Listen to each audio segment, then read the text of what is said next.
Yard, our neighbors.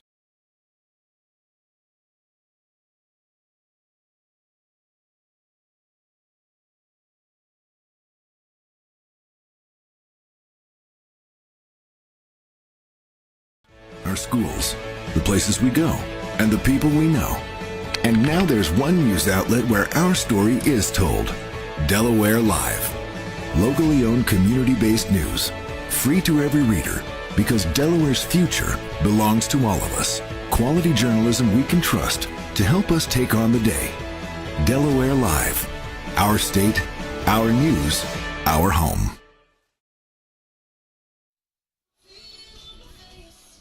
And we are back.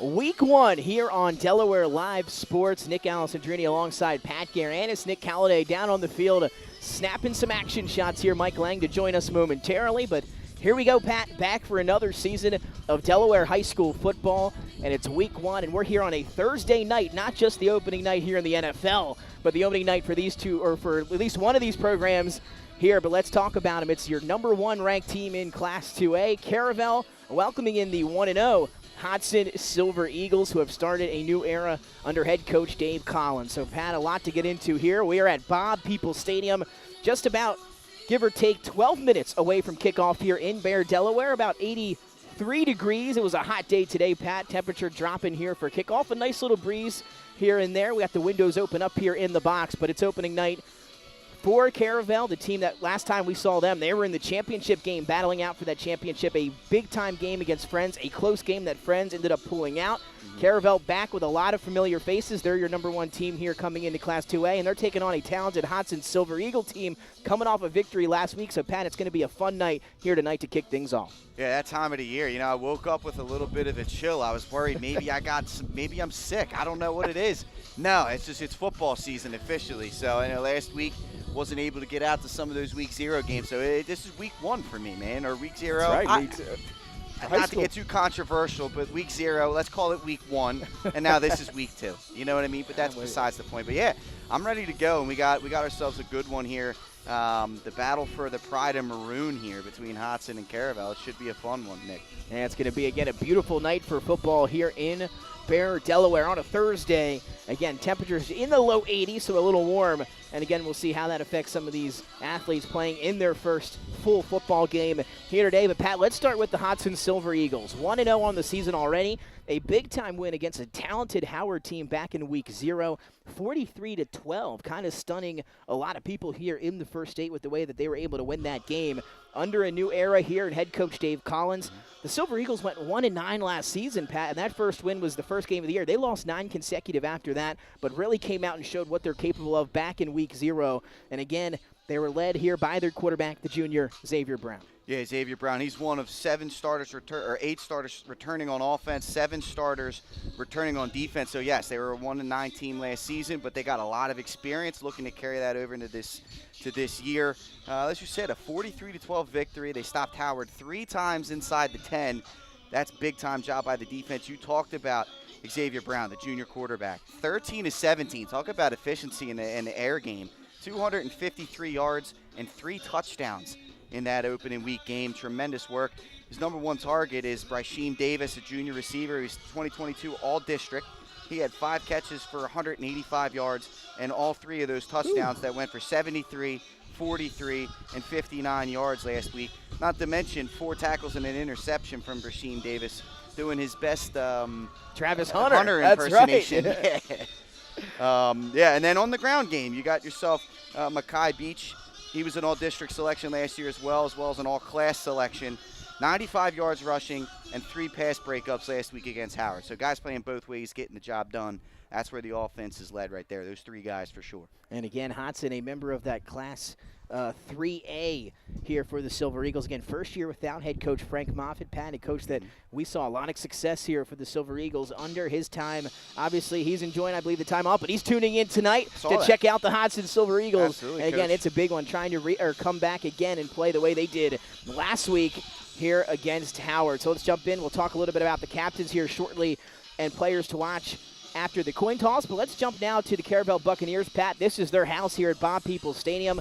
They 2A runners-up last year. They finished 13-1, undefeated, heading into that championship game against Friends. Friends spoiled the undefeated season, and so that championship loss obviously on the minds of a lot of those guys coming back this year. They're led, of course, once again by head coach John Reed, who's been here, had some success here for some time. And now let's talk about some of those familiar faces that had so much success last year, and that starts with the quarterback Truman Huerta, the senior, back for another year here at Caravel. Crazy to think that he's already a senior. He's been out here getting some burn at the quarterback position since he was a sophomore. Last season, he was 71 of 122, almost 1,500 passing yards, 19 touchdowns, and only 1 interception. So decision-making is elite from Huerta. On the ground game, you've got two extremely familiar names. They've been here, again, getting it done since the early years. Jordan Miller and Craig Miller. Yeah. Jordan Miller, the senior, he had 903 yards rushing and 9 touchdowns last year in only 7 games.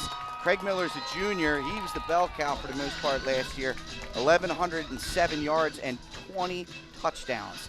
You look at their fullback, that's Brock Rhodes, linebacker, 86 tackles and 9 of them for loss. He had 24 carries and 4 touchdowns last year as well. And then on the outside, wide receiver DB combo there, Trey Hamlin, the senior. He's a speedster.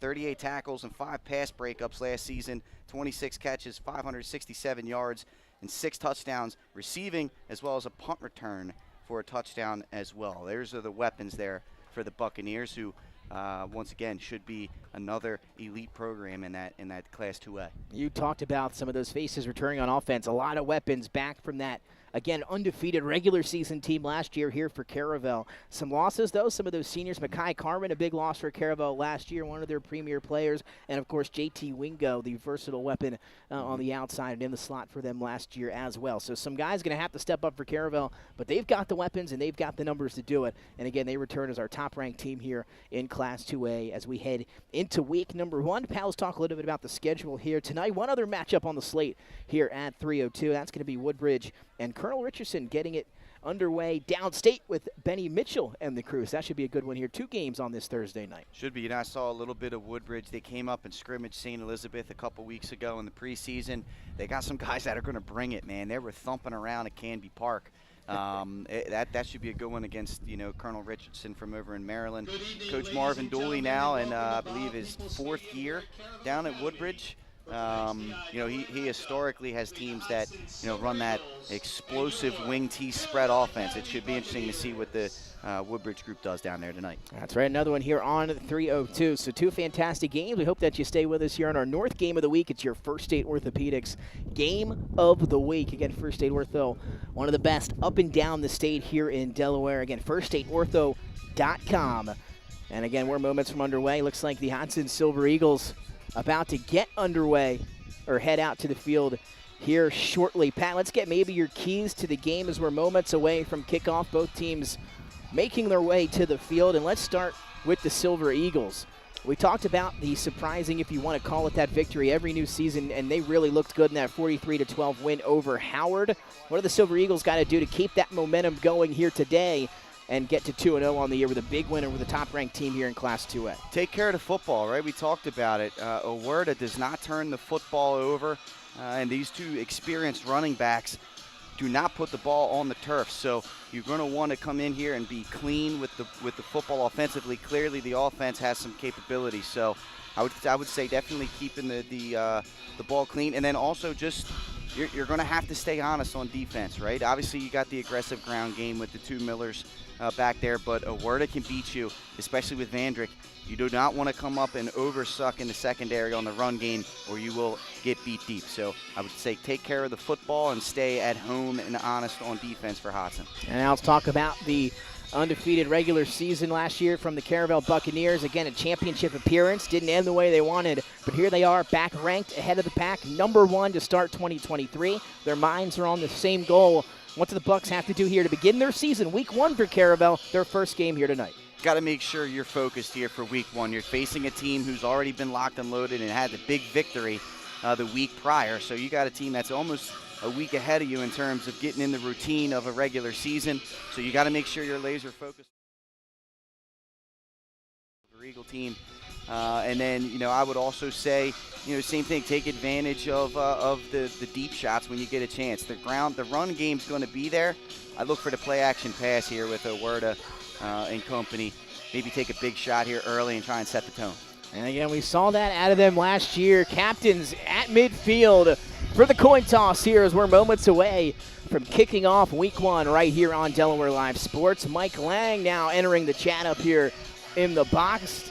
He'll be behind the glass here producing us for this one. Coin toss is up. As the pregame music going strong here. So Caravel, they have won the toss. And they have elected to defer to the second half. So Pat, it's going to look like the Silver Eagles going to get started with that offense that was very successful last week in that win against Howard. Yeah, no, and this is let's see what the Silver Eagles can do. They have a chance to come out here and set the tone early. Let's see what they put together against this stout Caravel defense. Captains for the Silver Eagles, wide receiver Brashim Davis, Rike Jenkins. I believe Xavier Brown, the quarterback, as well as Dwayne Baker, the senior interior lineman. It's going to be Bryce McKinnon, Vander Camlin, Jordan Miller, and Craig Miller, your captains for Caravel. And now we're going to pause for the national anthem.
Now let's play some football here at Bob Peoples Stadium on the campus of Caravel Academy as we are ready to kick off week number 1. Again, welcome back inside Delaware Live Sports. Nick Alessandrini alongside my partner Pat Garianis and Mike Lang here, our producer Nick Calladay on the camera. You can check out some of those action shots to be uploaded tomorrow after tonight's ball game. So pregame music going, Pat, feeling it here, and a little bit of intensity. That little stare down pregame by Caravel's group. It's that time of the year, you can feel it.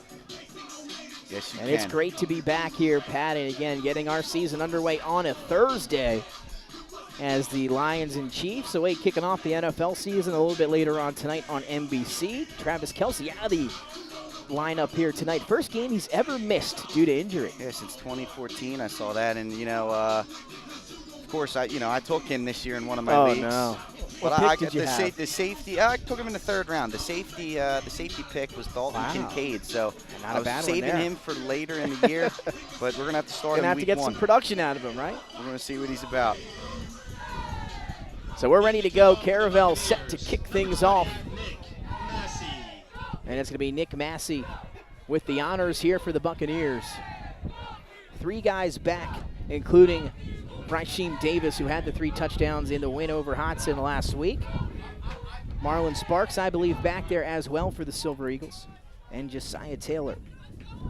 And here we go, Pat. Kickoff is up, and we are underway. It's going to take a hop at the 25. Making a nice play on it, though, maybe saving a possession was Mackay Beach coming up and hopping on that football. Yeah, dangerous, like that little pooch kick and a little bit of miscommunication there, and lucky that the Beach was able to come up and fall on that football. So here we go. We'll get our first look here at the Hodgson Silver Eagle offense that hung 43 on the Howard Wildcats back in week 0. Of course, led by Xavier Brown, Mackay Beach, and Brashim Davis. You see Hodgson got good numbers out there in terms of a roster size. Starting off in an I formation here, Nick. Tight end receiver to the near side. Looks like a solo wide receiver. And maybe a wing back. I don't know. Yeah, it's a pistol. Apologies. And now some movement here up front. It looked like a motion from the Silver Eagles had the Caravel Buccaneers moving as well. We'll see who moved first. And it's going to be a full start, and it'll go against the Silver Eagles. And again, we are stationed right next to that PA system here on the visitor side box, just to warn everybody here. So making first down a little bit longer, 1st and 15 in our first play of the ball game. Here for Xavier Brown and the Silver Eagle offense. Shift to double stack here. Screen out to Brashim Davis. He makes the catch at the line of scrimmage, trying to break a tackle, but that's excellent corner play there on the outside. Yeah, great job right there coming up and making a tackle by James Connolly, the junior corner. Great play recognition there. Crawford, oh geez, we already got our first number mix up. It's week 1 for us. But a flag, as you can probably hear here on the crowd mic behind us, another flag against Hodgson. So 2 straight flags to start the drive here for the Silver Eagles, and now it'll back them up a little bit deeper in their own territory. Another 5-yard penalty. So no plays yet officially here for Hodgson Pack. Nice play by Crawford coming up and making that play.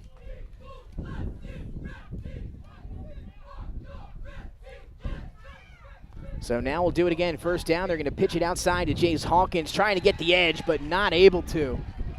And a big-time tackle on the outside by Caravel. Great job. Devane getting out there and making a play. So here you go, Nick, the penalty, bad start there, and this is the focus we're talking about for Caravel. They come out right away. They know what they're doing. There's shift motion. There's people flying all over the place. They've stayed at home. They've made plays.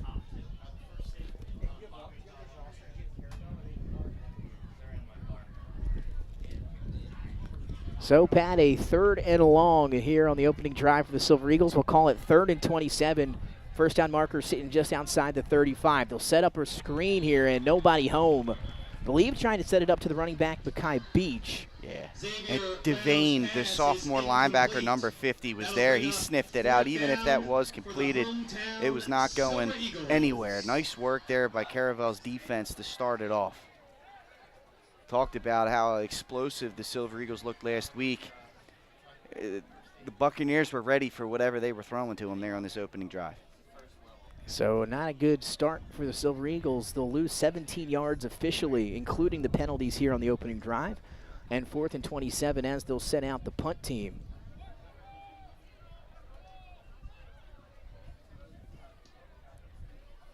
And it looks like it's going to be Josiah Taylor who gets it away. It's going to take a nice roll. Hamlin trying to get it, and he'll field it going backwards. Cuts back inside at the 40, at the 45. He has a crease. He's to the outside sideline, 40. Going the other way, and Trey Hamlin going to open up the scoring. A punt return for a touchdown, and special teams gets it going here for Caravel in their opening game. I tell you, we talked about him, and he can absolutely fly, Hamlin. He took one back last year from the punt, and how about this? The first one he sees, he chases down and just outruns the defense. Speed kills, Nick. 6-0 Caravel. What a job. Good blocking. We'd wonder, and again, great blocking there close to the sideline. No flags officially. And Caravel going to get on the board with their offense on the sideline.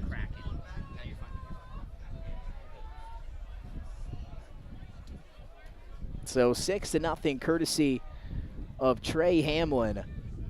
And Pat, he was one of the guys we highlighted in that pregame show, one of their biggest weapons returning, and maybe one of their most versatile players offensively and defensively. As the extra point is up and through. 7-0 Buccaneers, 10:44 to go, opening quarter. Yeah, I mean, just elite speed there. That's about as good of a start as you could have asked for Caravel. I said it. You want to come out focused, ready to go against a team who's already got a game under their belt, and they've done that so far in the opening minute plus of this game in terms of clock time. Well done here by the Buccaneers. Statement made. All right, let's see how Hodgson responds. About 1 minute and 15 seconds in, as Pat alluded to. And we've had a combined 0 yards of total offense in a 7-0 ball game here with Caravel, coming off of that perfect regular season back in 2022.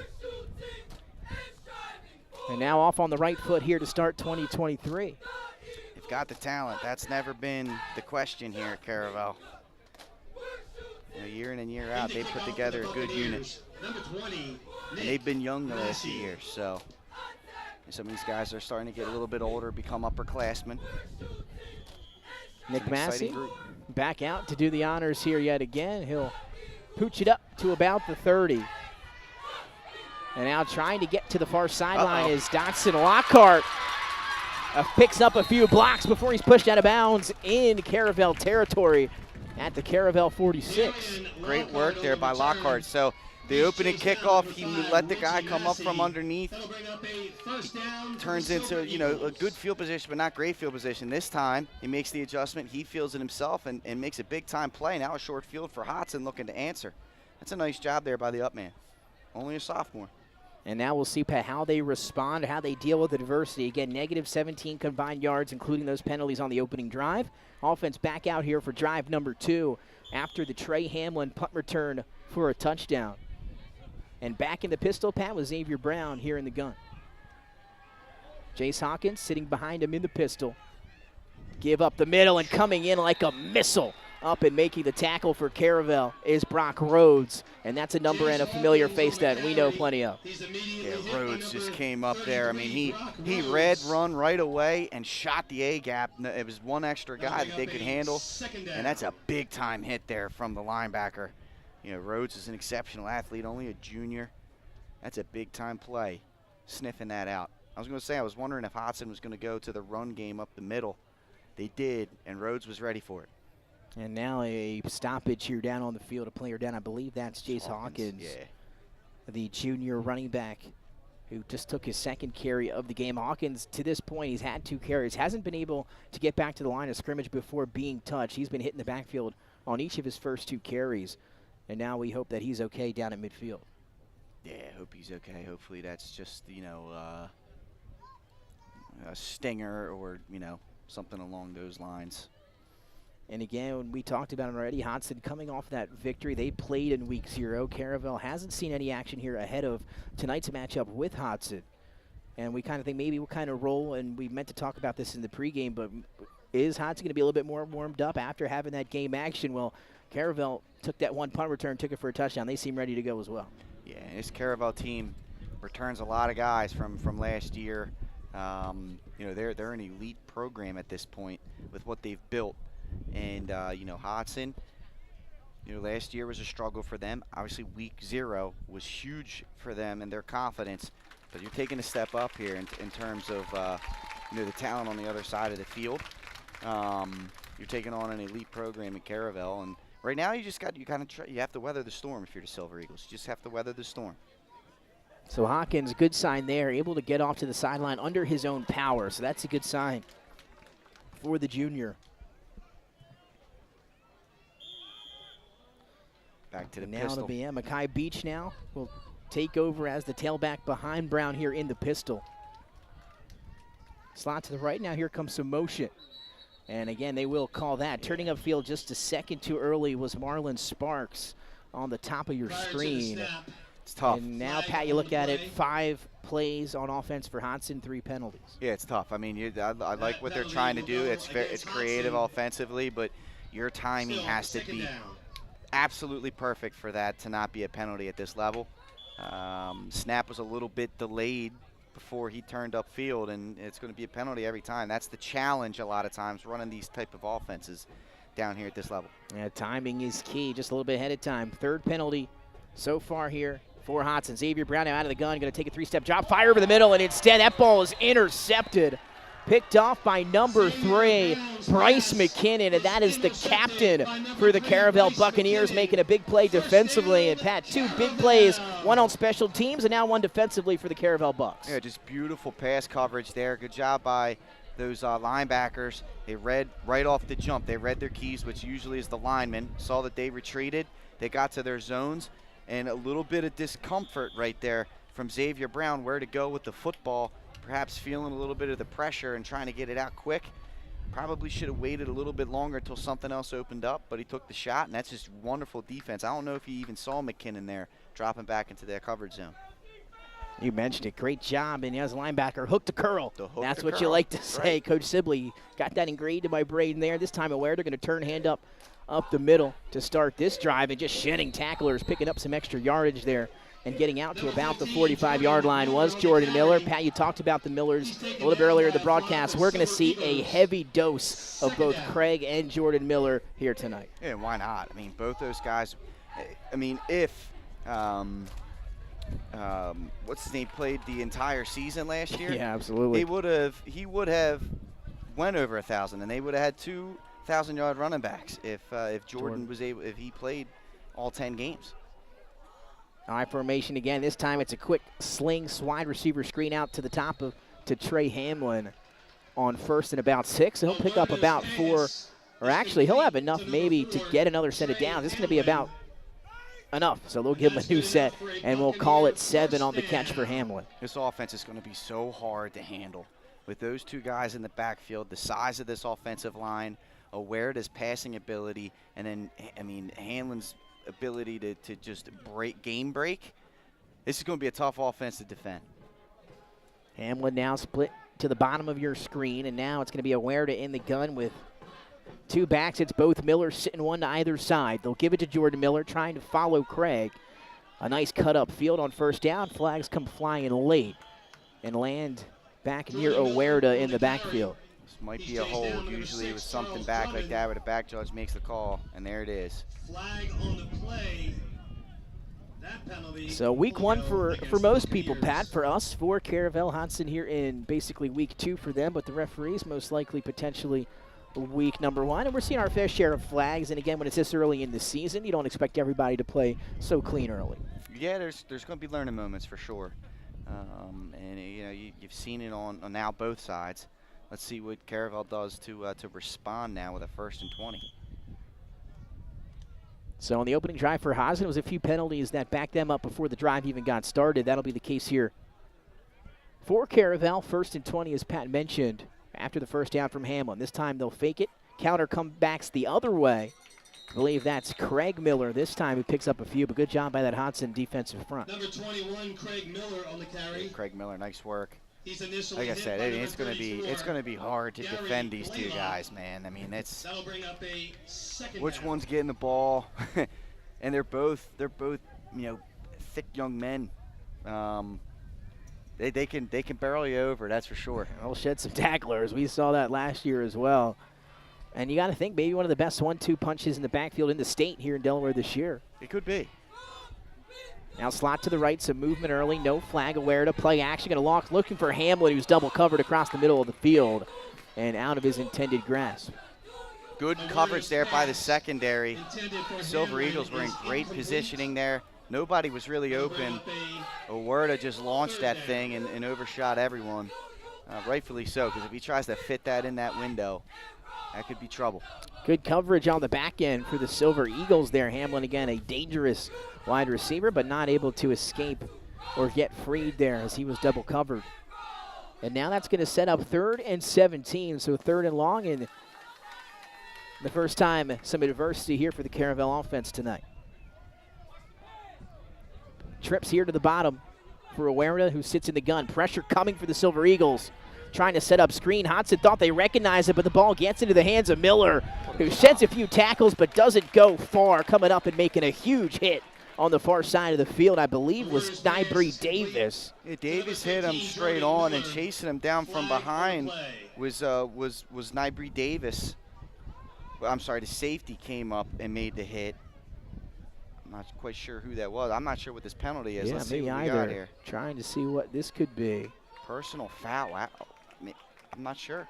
Maybe on the hit. Will go against the Silver Eagles. Maybe And it looked like a great play coming up from the secondary and making a nice hit for the tackle, but that personal foul is going to give Caravel a new set of downs, and that is a big penalty. That one hurts the Silver Eagles, whose defense did a good job of stopping this Caravel offense here, but a new set coming after the penalty here. Yeah, for I mean, Caravel. that was a great job by Davis chasing it down.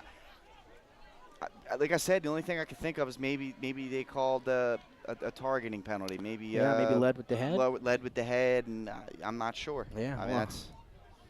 Well, we'll see if we get any Yeah. clarification maybe down the field from Nick Halliday. But both Millers in the backfield are I formation. Is Caravel going to keep it tight? And now some motion. It's Brock Rhodes. They'll turn and give to Miller. And he's going to be brought down. A tackle for loss just coming right through the line of scrimmage was Rike Jenkins.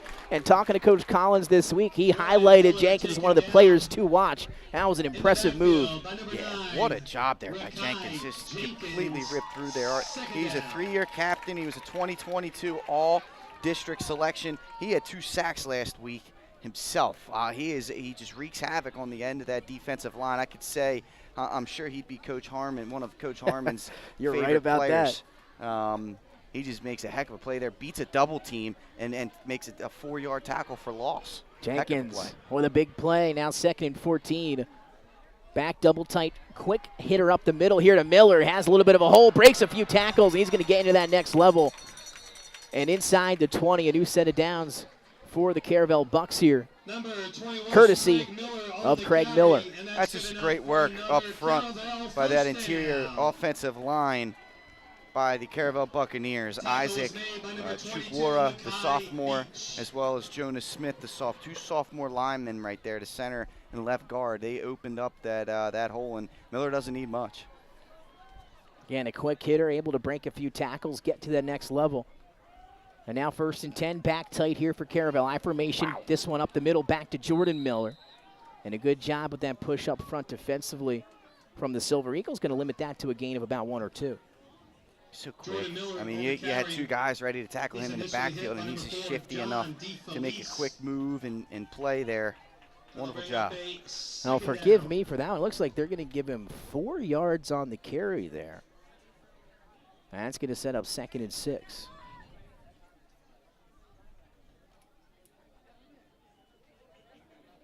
But 3 carries for 4 yards to start for Jordan Miller, so a good job by Hodgson defensively to open up things here against the run game. Back tight formation, another quick hitter to Miller up the middle, and nowhere to go. He's wrapped up, brought down by a team of Silver Eagles. And now 3rd and about 5. We'll call it 3rd and manageable here for Caravel. Yeah, we talked about it in the pregame, right? Hodgson came up with 3 stops against the Howard offense inside the 10-yard line. This defense is more than capable of stopping when they're pinned deep like this. We'll see if they can force a field goal here against what's been a pretty challenging Caravel offense to handle. And Pat alluded to it. Big stops last week in the red zone against Howard. Going to need one of those here as we continue to wind down first quarter action. 4:34 to 7-0 ball game. Double tight coming back off the line of scrimmage and in motion for Caravel. They'll turn, quick pitch here out to the left. Miller trying to find a hole, and a team of Silver Eagles meets him at the line of scrimmage. And Hodgson flying to the ball defensively. It's DeFelice and Nybri Davis. Those 2 guys came in there, and you could see he was trying to make a little bit of a hesitation move and try and beat the defense around the outside, but they were not fooled by that. Heck of a job there by the Hodgson defense to come up with a big-time stop. And 7 carries for the Millers combined. They've got just 21 yards. Good job by the Silver Eagles. And we'll have another player down. Yeah, I think it looks Hawkins like, again, a He shout out tried Mike to give Lang. it a go. He tried to give it a go there, and clearly not 100%. Yeah, tough kid, as you mentioned, trying to give it a go. And he'll get some attention here. And, again, we'll just hoping he's okay there. Again, the toughness to get back out there. And we'll see if we see Hawkins again the rest of the game. Just hope he gets the help he needs down there. Training staff take a look at him. 4:14 remaining here in the opening quarter. 7-0 Caravel leading Hodgson. And again, the difference so far has been that 70-yard punt return for a touchdown courtesy of Trey Hamlin. Yeah, game-breaking speed. There's 3, right? There's 3 phases to this game. Offense, defense, special teams. And right now, that was a big-time play there. That's usually the neglected facet of the game, special teams. But with Hamlin, he's more than capable of making the big play, and he did so far in this one. So we're going to take a short break here in the action, and we can come back. We'll see if we have an update on Hawkins, as he looks like he's able to get up here with the helmet off, and we'll have more first quarter action when we come back. I would always pass by Ferris on Kirkwood Highway, so I knew that they existed. We stopped in the showroom. We just clicked, like from day one. They did a total kitchen renovation for us. Ferris was so organized. They were on top of everything from day one. Always here when they said they would be, always on time, kept to the schedule. The level of comfort speaking to everyone that works at Ferris, they were just super friendly, easy to talk to. It was like they were friends, not, you know, people coming to work on our kitchen. The room is totally transformed from what it used to look like. To have all this seating now and the big table, the bench seats, it's... And we are back here now, 4th and 6. Offense going to stay on the field here for the Caravel Bucks. Slot to the left, Huerta, straight drop back out of the shotgun, fires to the sideline, in and out of the hands of his intended target. Looked like it was Trey Hamlin. Was On the far sideline. Great coverage out there. Incomplete. Turnover on downs. I couldn't quite see who that was out there, but how about that? There's the stop. We talked about they stopped Howard 4 times inside the 10-yard line last week, and they come up with a big-time stop here to keep this game 7-0. That's huge there for the Silver Eagles. That's a big stop for Hodgson again, who dealt with a lot of penalties offensively there on that opening drive. Couldn't get much going there on that second drive either. So now third time we'll get a look at Xavier Brown. And again, hearing from him after the game that went over Howard, he talked about that relationship he built with his teammate Rasheem Davis, who had those 3 touchdown catches last week. And now Hodgson can open up this one, back in the pistol, trips to the bottom of the screen. Brown going to set up the screen out of the backfield here. Gets it to Davis. Davis, dangerous with the ball in his hands, able to stay on his feet, break some tackles and dive forward. And Pat, now we're getting an idea of how talented and versatile he is. They're just going to try to get him the ball any way they can and let him do it after the catch. Yeah, get him in space, right? And clearly he's a slippery guy. He's elusive. That was a heck of a play there. Gets a 9-yard pickup. And that's going to be the Silver Eagles. They're going to want to try and take advantage of space here and create openings. That time they were able to do so. Good first down play. And again, back in the pistol, Xavier Brown here on 2nd and 1. Double slot here for Hodgson. Snap. Catches it, fires, has his man at the 30, cuts back inside, diving forward to the 40. And I believe that's Marlon Sparks who has the completion. He's out to the 40-yard line. That's a gain of 16 yards. Great job by Sparks. Good throw out there by Brown, and he just got that out there in time before Joseph Devane was able to get out into that flat area. It was a quick decision, good throw, good play there from the Silver Eagles, looking to build off that defensive stop and create some momentum. And now another stoppage, another Silver Eagle down here, and that is Marlon Sparks, wide receiver who just came up with that 16-yard catch and run. And it's a hot day today, and again, you don't want to speculate, but it could be cramps. It's really hot and humid. Got to hydrate all day to get ready for this one, and we've seen our fair share of some guys down on the field here early. Just hoping, again, everybody's okay. 3:03 to go, still here in the first quarter, 7-0. Caravel over Hodgson. And this Caravel coming in, ranked our top team in Class 2A. Taking on a Class 3 team here in the Silver Eagles, who, again, had that big victory last week to open up their season.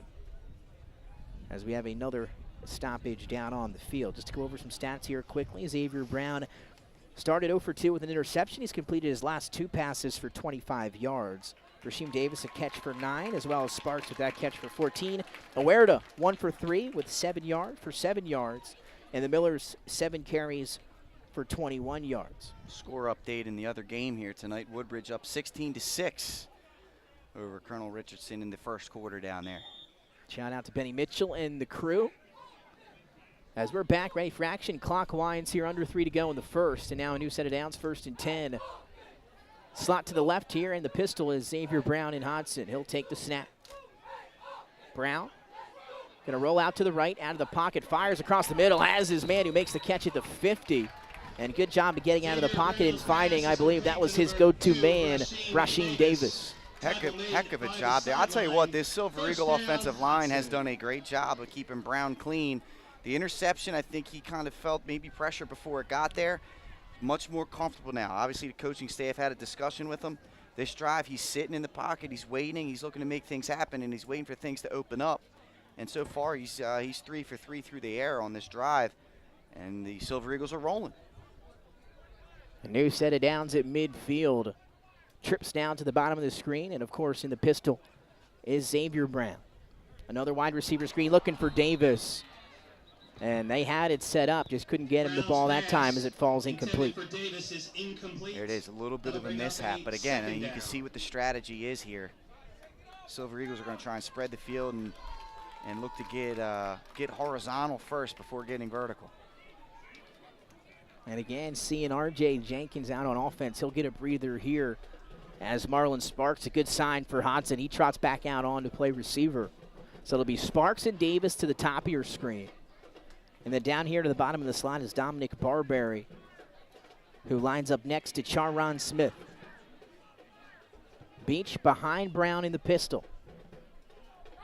2nd and 10, here's the snap. Quick throw out to the sideline, has his man. And he's going to get inside the 40. And that's Marlon Sparks, fresh off the injury, right back in making plays. There it is again. I mean, they're just doing a great job of, picking apart this secondary right now. This is a heck of an answer from the Silver Eagles after getting, hit in the mouth with that punt return for a touchdown and their opening drive being as sloppy as it was. And you're seeing this up-tempo, right? No huddle here coming from Hodgson, getting the play call from Coach Dave Collins on the sideline. Staying out in that pistol. Now we'll get trips to the bottom. It'll be Smith, Barberry, and Sparks. Davis to the top of the screen. Here comes pressure. Brown eludes it, fires, looking for his man, and that's Sparks, makes the catch on the far sideline. And he's going to pick up about 7. What a job. Brown using his legs, climbing the pocket, rolling out. The receivers, they clearly worked on the scramble drill. And a heck of a job there by Sparks getting separation from the defensive backs Broadard out there. And they're taking advantage of the soft coverage, making things happen. This is a heck of a drive. Sparks 3 targets, 3 catches for 31 yards. Now double slot here for Brown. 2nd and 3, some movement up front. And then a little drawing the flag up front up there for Hodgson. That's what you're supposed to do, Pat. Karan Johnson, you got to make him throw the flag. Right. You got to play it a little bit. That's what they do now. So, okay, Caravel had the discipline early in this game, the very beginning of this game. But now you're starting to see them potentially make mistakes, kind of pushing off their coverage a little bit. They go 4 and out in the red zone. Now they jump off sides to give Hodgson a first down. This is what a team will do when they got a game under their belt versus a team that hasn't yet. This time Brown going to hand it off. Makai Beach hit once, hit twice. He'll be dropped in the backfield for a TFL. And the first play that goes for negative yardage comes there on the carry. Amir Myers comes off and makes that play after the missed tackle. But again, it was another missed tackle. Caravel's had a couple of those on this drive. Lucky for them, this one didn't hurt. Loss of 4 on the carry for Makai Beach. And now coming back in is Jenkins. As catching a breather will be the senior Dominic Barberry. So 2nd and 14 after the 4-yard loss on the carry. Motion is Brasheem Davis slotting out to the left side. Snap into the hands of Brown. He'll hand it up off the middle to Beach again. So back-to-back handoffs up the middle. As we've seen Hodgson have some success on this drive, putting the ball in the air, Pat. These time in the last 2 plays, they're going to run up the middle, nothing doing. Yeah, but it's good. You got to try and stay balanced. You got to try and, make the running game turn into something. You don't want to become one-dimensional. I like that call.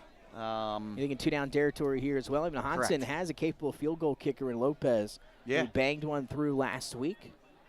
Yeah, he did, and he was 4 for 5, I believe, on extra points as well. So 3rd and long, 3rd and 12, 25 and 10 could be the last play here of the first quarter. Need to get to about the 20. Brown out of the gun. Here comes the pressure. Steps up in the pocket. Not going to have anywhere to run. A big play coming up and making the stop, number 14. Well, James Steele. Great job there by Steele. Brown coming up, trying to make plays again through the pocket, scrambling. Almost ducked under that tackle, but Steele just got enough of a piece of him to get the sack, force the 4th down. 4th and long in Caravel territory when we come back. We are through an opening quarter here on opening night. It's week 1 here at Bob Peoples Stadium between Caravel and Hodgson. A Trey Hamlin 70-yard punt return for a score. The difference, Bucks lead the Silver Eagles 7-0. We'll be right back on Delaware Live Sports. Welcome to Premier Physical Therapy and Sports Performance. We're a locally owned outpatient physical therapy practice with convenient locations in all 3 counties in Delaware. At Premier, we have experienced physical therapists with advanced credentials, but their hospitality, passion, and enthusiasm is what makes the difference for you. Find our convenient locations at premierptsp.com. You may have tried physical therapy, But have you tried Premier?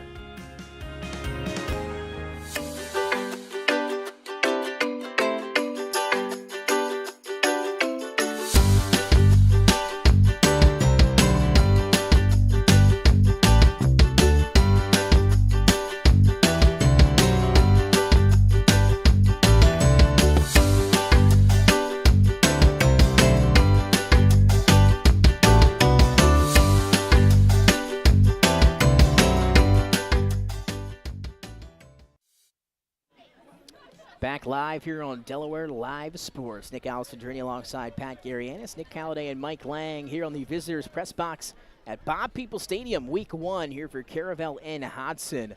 Pat, a 7-0 lead as we head to quarter 2 for the Buccaneers. What did you see in quarter number 1? Well, you saw the special teams making a play, right? That's the difference in this game. So you've had a punt return for a touchdown. You've had your fair share of penalties.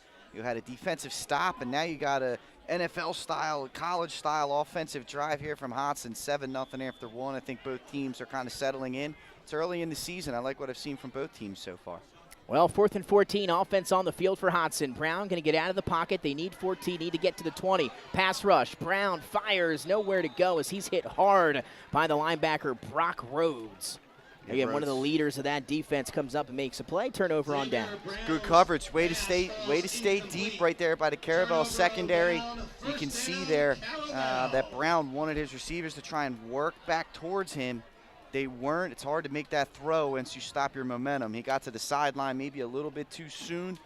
Couldn't really get anything underneath that throw. Good stop there by Caravel, answering the original stop by Hodgson, and then the initial, blunt drive there. Nice work getting the bearing down and getting the stop. Again, that was an impressive drive, a long one too for the Hodgson Silver Eagles, but coming away with no points. Caravel buckling down.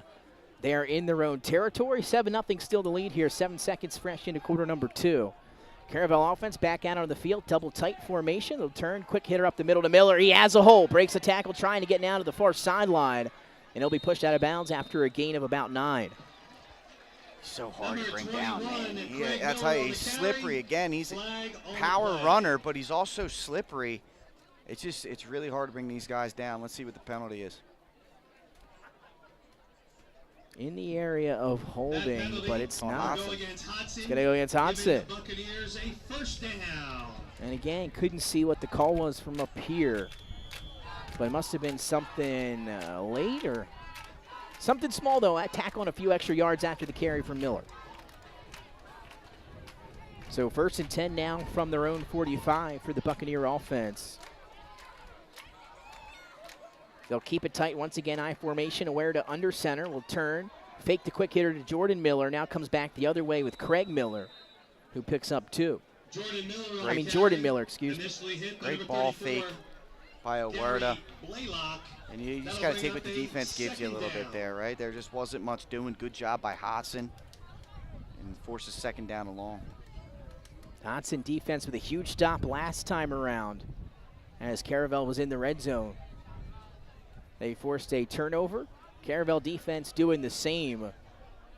And now 2nd and 8, just shy of midfield for the Buccaneers. Way offsides coming up here as he'll have to reset. I believe that's Hamlin. And now some pressure showing for Hodgson. They'll turn, giving up the middle. And again, not a lot of running room on the far side. Jordan Miller on that carry. For Jordan Miller. All right, 3rd down. They're going to put the ball in Owerda's hands. This young man can make some things happen through the air. Obviously, you've got the strong run game, and they really tend to lean on that. But this young man can throw the football now. So, maybe look for a play-action pass and see if he can take something over the top. Huerta also the punter for the Bucks. So again, looking at potentially 2-down territory, depending how this play goes on 3rd down. They're sitting at their own 48-yard line, just shy of Hodgson Silver Eagle territory here. And now they'll go here, slot to the left side. Huerta going to be in the gun. He's got the Millers to either side. Here comes the pressure, straight back. That throw is on a rope to the far sideline.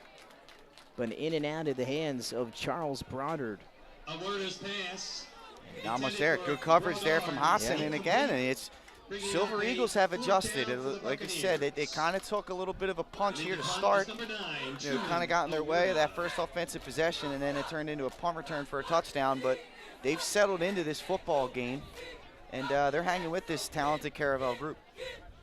Punt team on now. Back to receive is the dangerous Brasheen Davis. And we've had early score on special teams so far tonight. And we'll see now what Huerta can do with this one. He'll take it, boot it away. A pretty good one. That's a great punt. Into the hands of Davis on the run. He's going to be able to get to the sideline, and he's got some room. A lead blocker ahead of him. He cuts back inside to the 50. Whoa. Davis trying to tie this thing up. Check out the afterburners. Into the end zone. A house call for Brasheen Davis. Wow. How about that answer, Nick? First of all, the punt was beautiful, but maybe a little bit too low on the trajectory. It allowed him to catch it before the defensive rush could really get downfield.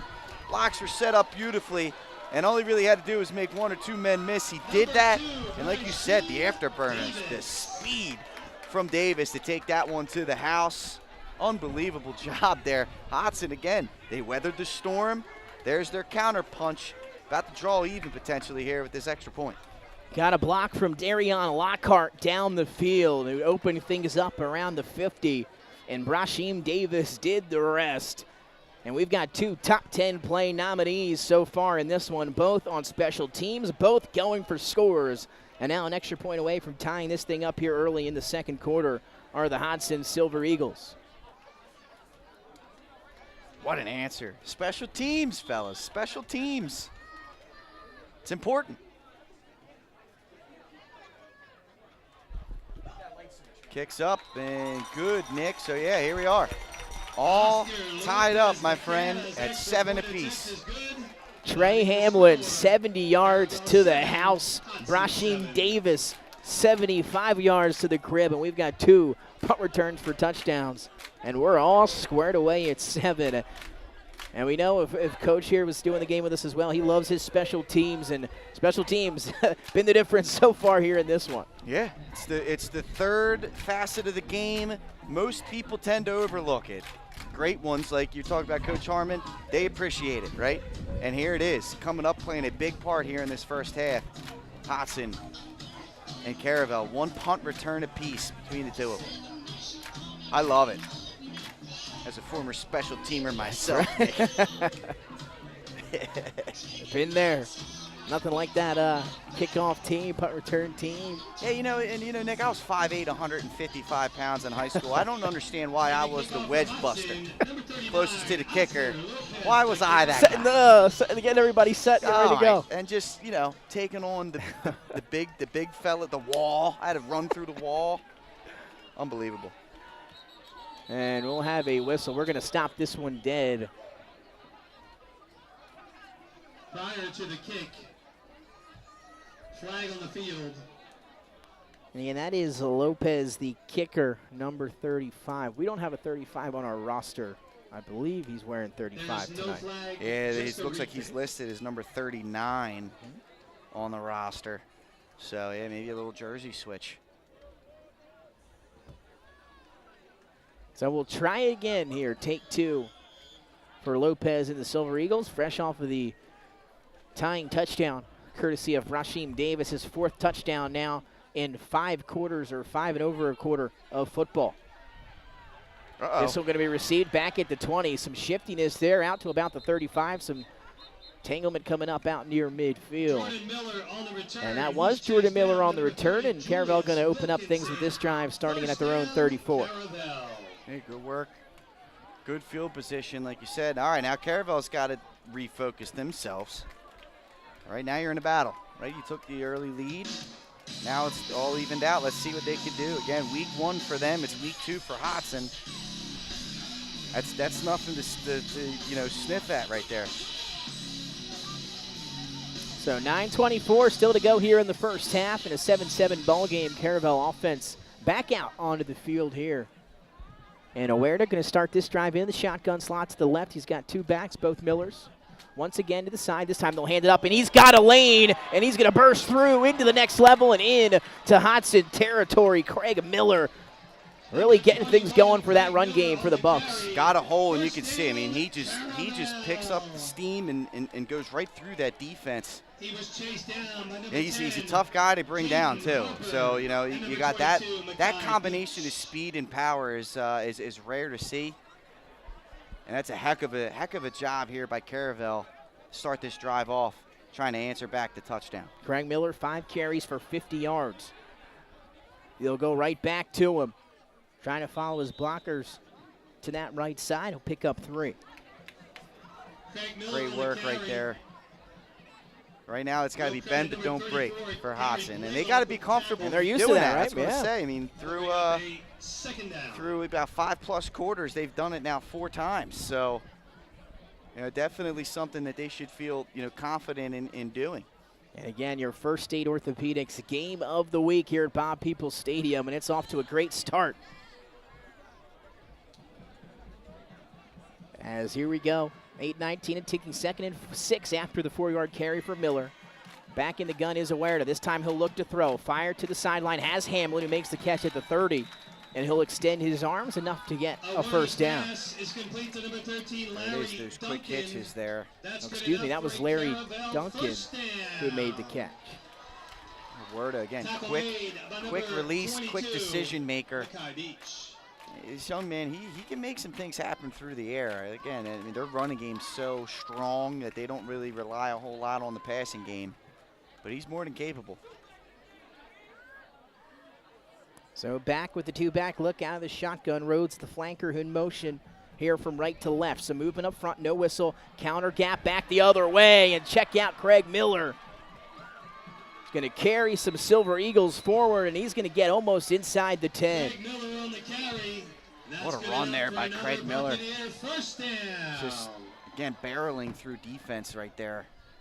Right now, the point of attack's being won by the Bucks. Nobody's touching these running backs for the most part until they get to that second level of the defense. And with Craig Miller, as hard as he runs, if you can get him a hole to run through, he can make some things happen to get into that secondary, and he's done that 3 or 4 times already on this drive. Gain of 18 again that time for Craig Miller. 7 carries, 71 yards for the running back for the Buccaneers. Rhodes back in motion, this time left to right. They'll turn right back to Miller, and why not? And he's going to dive forward in the end zone. Touchdown, Caravel, on a drive led by Craig Miller. And the Bucs go right down the field and answer. Yeah, Miller he's getting a full head of steam. And right now he's just running through that secondary, running at a different speed through that defense. Heck of an answer there by Caravel after Hodgson tied the game up. And I'll tell you, what a drive and a good push by that offensive line for that Caravel Buccaneers. And that led to Craig Miller, a huge drive. Picked up 14 on a carry, then picked up 3, then picked up 18, then picked up 11 and a score. And Caravel extra point is up and good, 14-7. They lead here in our First State Orthopedics game of the week. First State Orthopedics has 29 positions at 16 locations, which provide both surgical and non-surgical treatment for a variety of orthopedic conditions and are specially trained in the current state-of-the-art techniques. They serve as team physicians for over 20 high schools, Wilmington University, and many local recreational and competitive leagues. Their doctors are readily available to all of the local emergency departments, medical aid, and urgent care centers for consultation and treatment. Give them a call today, 302-322-3400, or visit firststateortho.com, and make sure you mention that you saw their ad right here on Delaware Live Sports. Beautiful read by you, Nick. Well done. It's almost like you're a pro and you do this for a living or something. I don't know. I appreciate that. So here we go, 14-7. We saw now that Caravel offense turned it on. We had our first offensive score of the night, courtesy of Craig Miller, and it was the run game that got the Bucs going there. It's bully ball. I mean, that was a straight-up bully ball, and none of those runs were to the outside. They were all, within those tackles. And, Miller just – it takes a lot of guts to stand in there and tackle that young man. And nobody was really up to the challenge on that drive.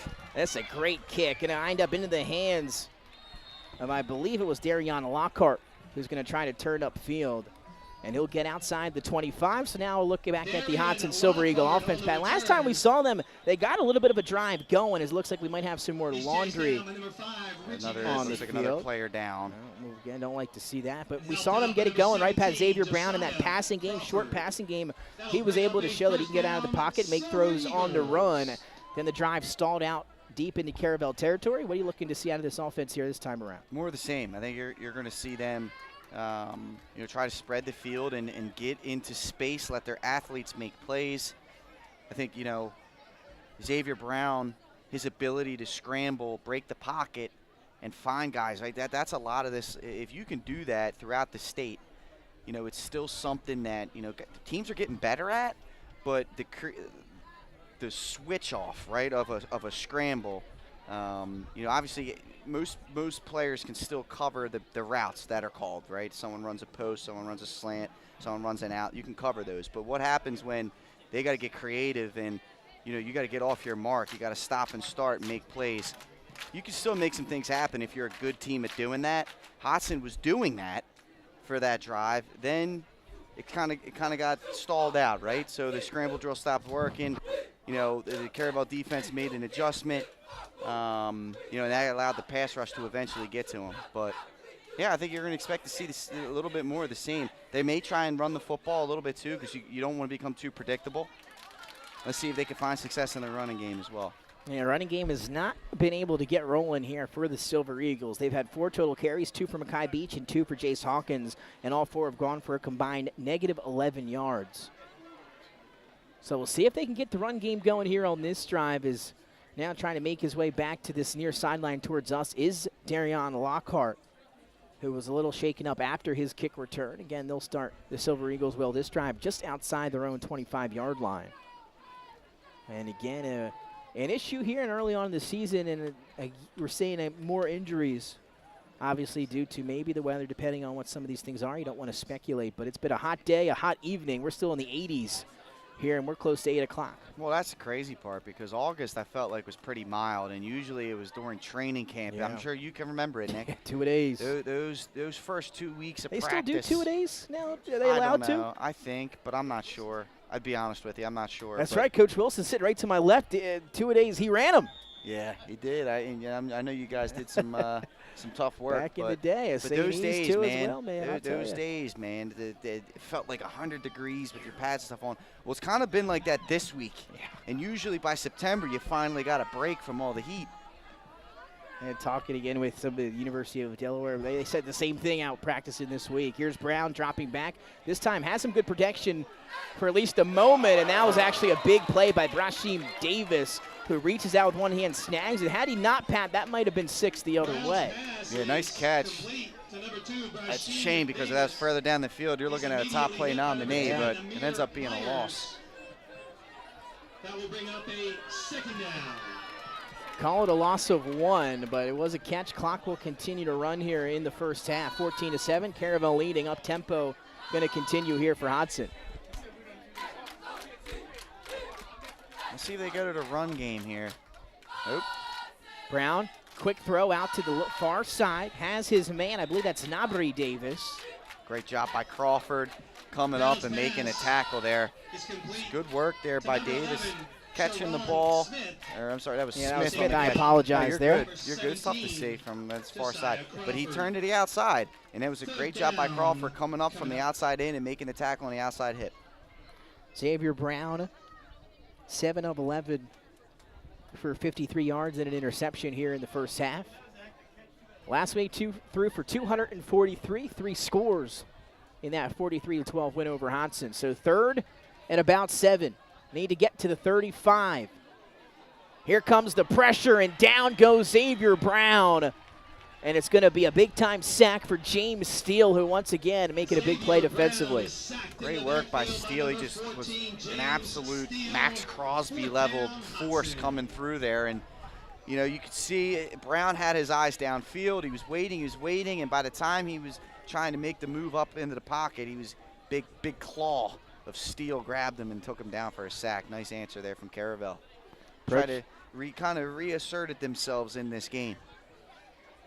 Momentum shifting to the home Buccaneers here as of late. Clock ticks down, under 5 minutes to go here in the first half. And now deep in his own territory here for the Hodgson is the punter, Josiah Taylor. So going to need a decent one and a dangerous man sitting with his heels at the 50. Wouldn't be surprised if this goes out of bounds. One return for a touchdown already for Hamlin. This time they'll just punt it away, and he's going to have a good shot at this one.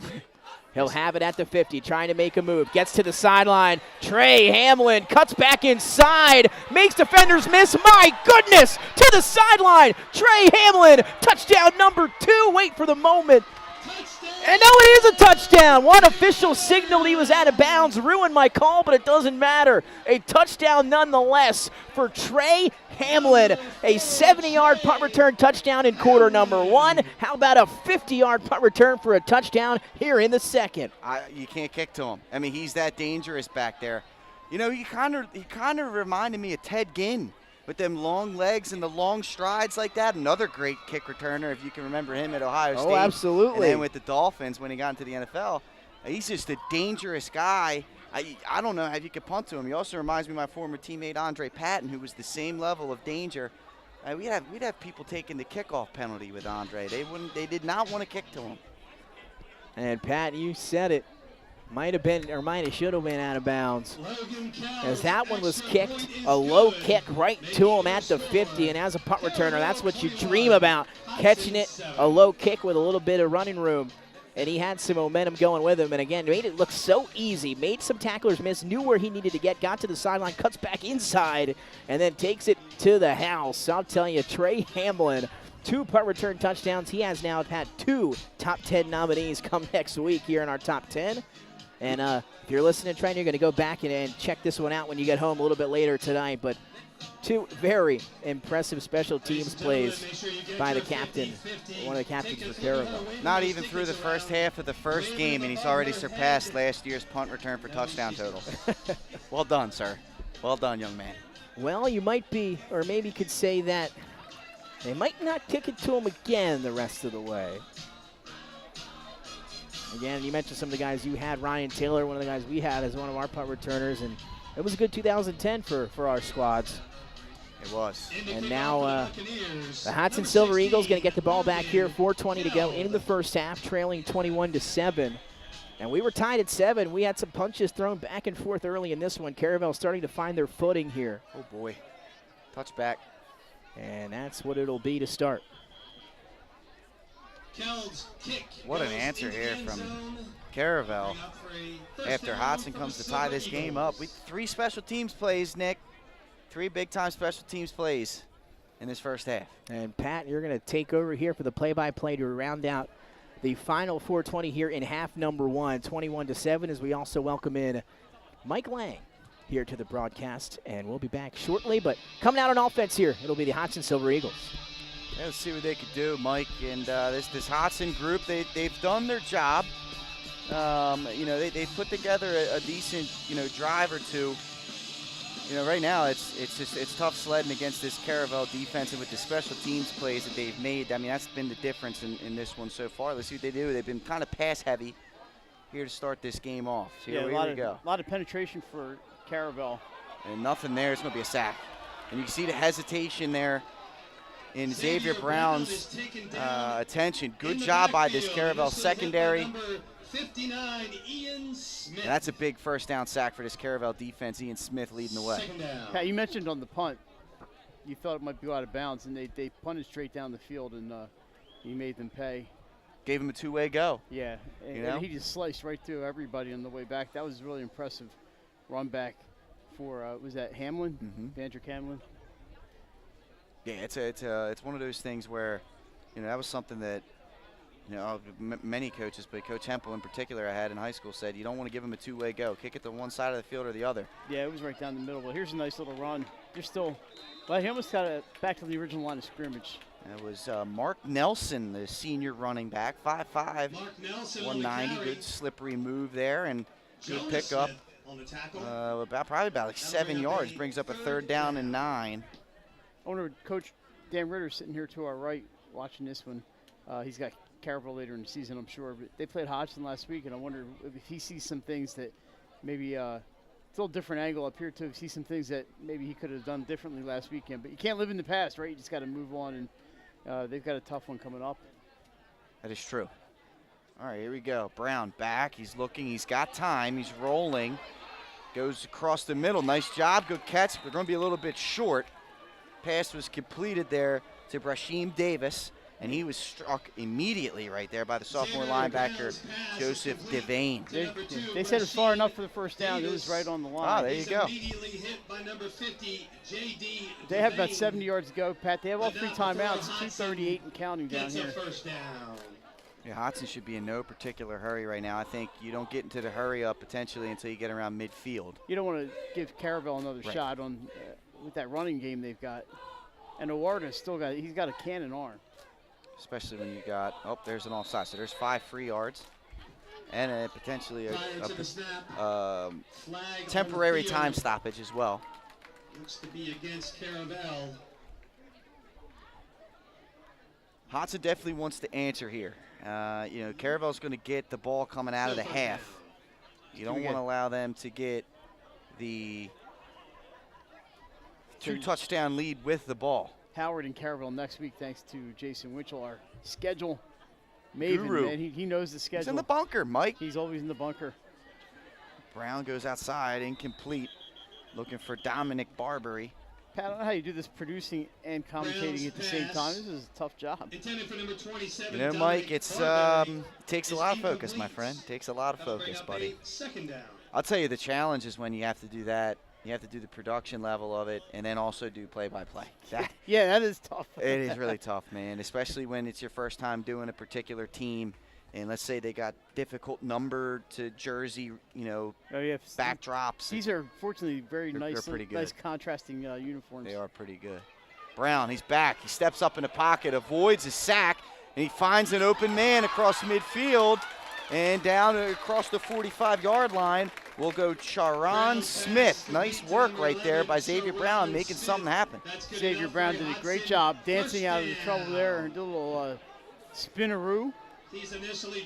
And he kept his eyes downfield, found the open receiver. That's really good quarterback work by Brown. I think the receiver, Smith, came back a little bit because he saw his quarterback in a little bit of duress. All right, now you can start to get into the hurry-ups mode. Screen, good work. He just got rid of that one, which is a good idea. Great job. I'll tell you, Caravel has had to go against the screen twice, and they bobbled it up both times, and Brown made the correct decision. It's not there. Don't take the sack. Just throw the ball at the feet. Don't throw it downfield because you got linemen downfield. Just throw it at the feet.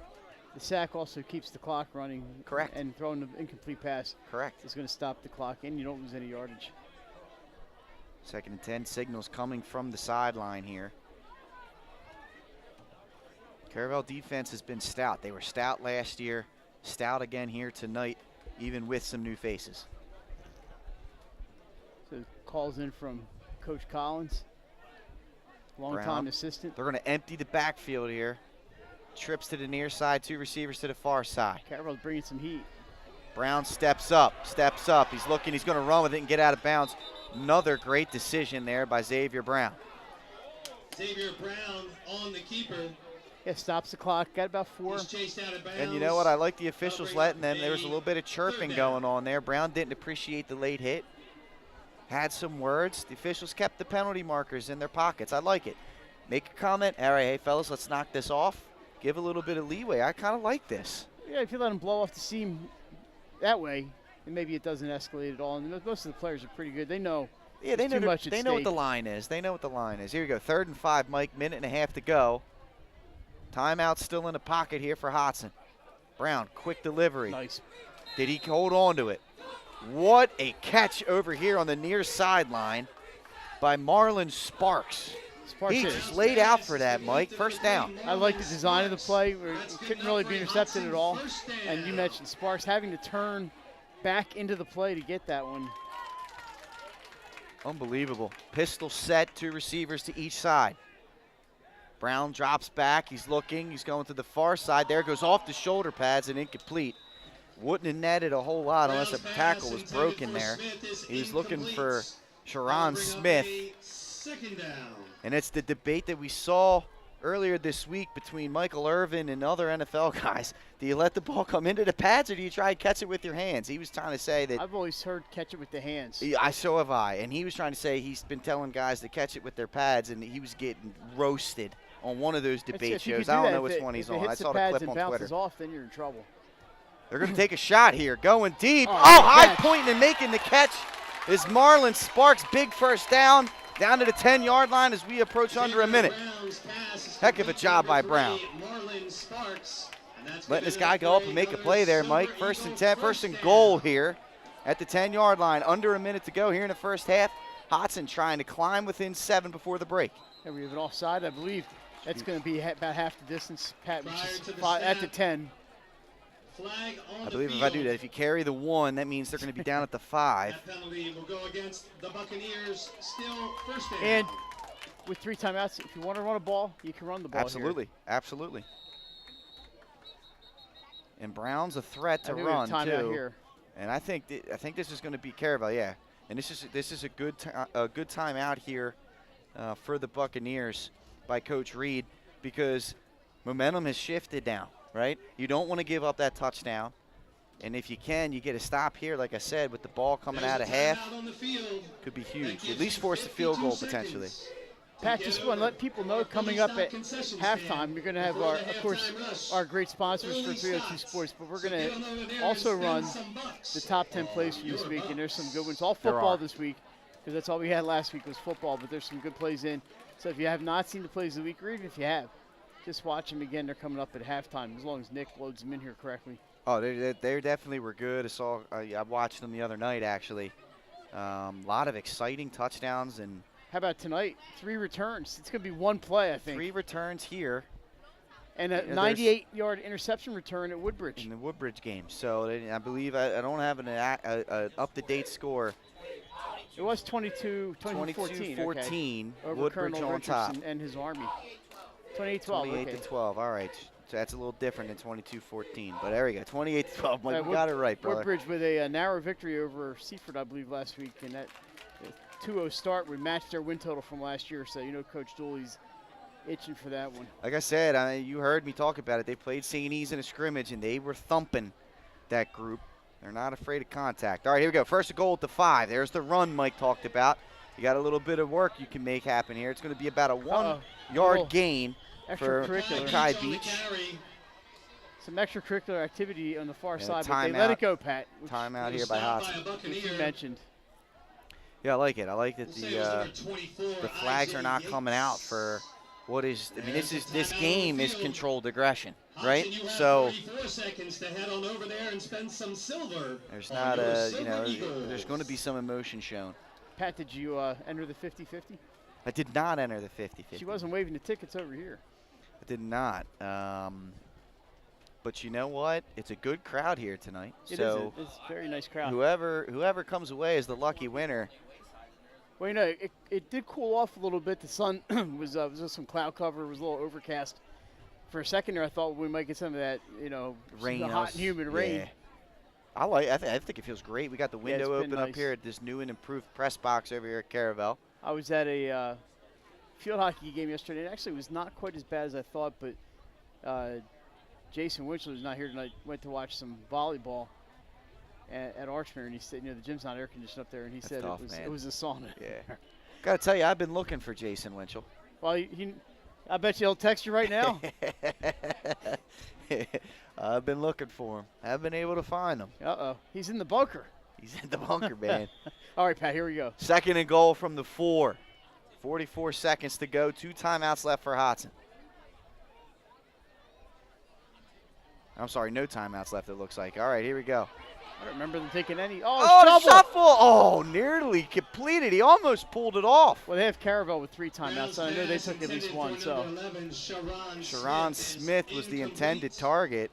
that was a pretty strong backhanded shovel pass there by Xavier Brown. Well, you can see Brown, he didn't feel comfortable enough to turn the hips and shoulders and throw that ball across his body, so he went with the shovel, and he almost got it there. Yeah, it was pretty close. Smith was open, too, if he was able to get it. So here you go, 3rd down and goal, 38 seconds to go. Yeah, I think Hodgson, I think this is 4-down territory here. I want to cut that lead in half if you can. Brown takes a snap, sits in the pocket, pressure coming, goes up the middle, he's sacked. He's dropped there by number 24. That's Ira Yates, and there is the timeout from Hodgson. So, yes, that is not accurate on the scoreboard. I thought that was right. So, decision here. 4th down. Is Hodgson going to go for it, or are they going to elect for the Oscar Lopez Becerra field goal? He can kick. Yes, he can. He made one the other day. And this is, they're on the, what would be on the 5? So it's a little bit longer than an extra point, not by much. Yard. 3 feet, or no, it's going to be more like 6 feet longer than an extra point. I don't think distance is a problem here. The question is, for the Hodgson coaching staff, is you really want 6 or 7 or 8. Because I mean the field goal, it still keeps it a 2-possession game. You know, now that the thing is, what it does is if you're able to hold. If you're able to hold Caravel the rest of the way, 2 scores wins you the game instead of ties you the game. But so, Pat, while we have 1 second here tomorrow night from Middletown, our Central Delaware game of the week is going to be Sussex Central at Middletown. Pat, I believe you're going to be there, right? I am. I will Pat be there. and Craig Laskowski on the call, and Nick Halliday will be there. So tune in. That game, I believe Middletown games are now at 7 p.m. And get there early if you're planning on going. If not, catch the game on 302 Sports with Pat and Craig. Should be a good one, Mike. All right, here we go. 4th down and goal. Brown rolling to the near side. Cross the field, incomplete. Intended target was Nybri Davis. Led him just a little bit too far. Turnover on downs. Big stop there from Caravel. Well, who knows? Obviously, I think the Bucks will kneel. They got to be careful. They're only on their 5. I would kneel for sure. If they have that really pretty potent running attack, maybe just to get some distance from the goal line. But all you got to do is take a step back and kneel if you're a word of Hodgson can only stop the clock once. Yeah, I'm looking forward to that game tomorrow. Obviously, Middletown turns a lot of talent. They've also accumulated some talent from the area, so they're restocked, reloaded, and ready to go. Big win last week over Urbana. Absolutely. Including an 85-yard touchdown pass from Austin Troyer. Austin Troyer is special, Mike. He's a special talent, man. I believe he threw for over 400 yards in that game. And now we have some stoppage of play. Not sure what this is. Hodgson was questioning something. I'm not sure what it might have been. But they should be good to go now. Let's see where Caravel goes here. I mean, Hodgson, you go into the Hodson's got to tackle. You got. That's all you really got to do. Stop the, a lot of people said, how do you stop this running attack? Obviously. And there's the knee. See if they burn the timeout here. Looks like no. So that'll do it here for the first half, Mike. It was a special team heavy edition of Delaware Live Sports Football today. 3 punt returns for a touchdown, 2 of them from Trey Hamlin, and then the 1 return for the Hodgson Silver Eagles. We come to the break. It's 21-7, my friend. Mike, what stood out to you here in this first half? Well, other than the return game, I'm really impressed by that Caravel running game, Pat. That, you know, I was expecting Ward to throw a little more, but he really didn't have to. He hands off to the Millers and lets them do their thing, right? And I like kickers, and Logan Keld's got a heck of a leg too. He did a great job for Caravel. 3 extra points, no doubt about any of them, and. But the special teams really was what the return games on both sides have been something to watch. So, Caravel, or Hodgson, like you mentioned, has to find a way to stop the running game. But 2 of those 3 touchdowns that Caravel scored came on special teams. So the defense kind of doing a job. Absolutely. Well, we'll take our break here. Again, stay tuned for the top plays, as Mike alluded to. You're going to see them here at the break. We'll come back. We'll have some stats and news for you here across the state during our halftime show. Thanks for tuning in. You're watching Delaware Live Sports presentation of the Delaware Game of the Week. We'll be back after this. Hi, I'm Scott Kammerer from Solo Concepts. Today we're at Matt's Fish Camp in Fenwick Island, Delaware. Come check us out. Matt's Fish Camp features seafood classics, coastal comfort food, and chef-driven specials that pair perfectly with our large selection of craft ales, curated wine list, and camp cocktails.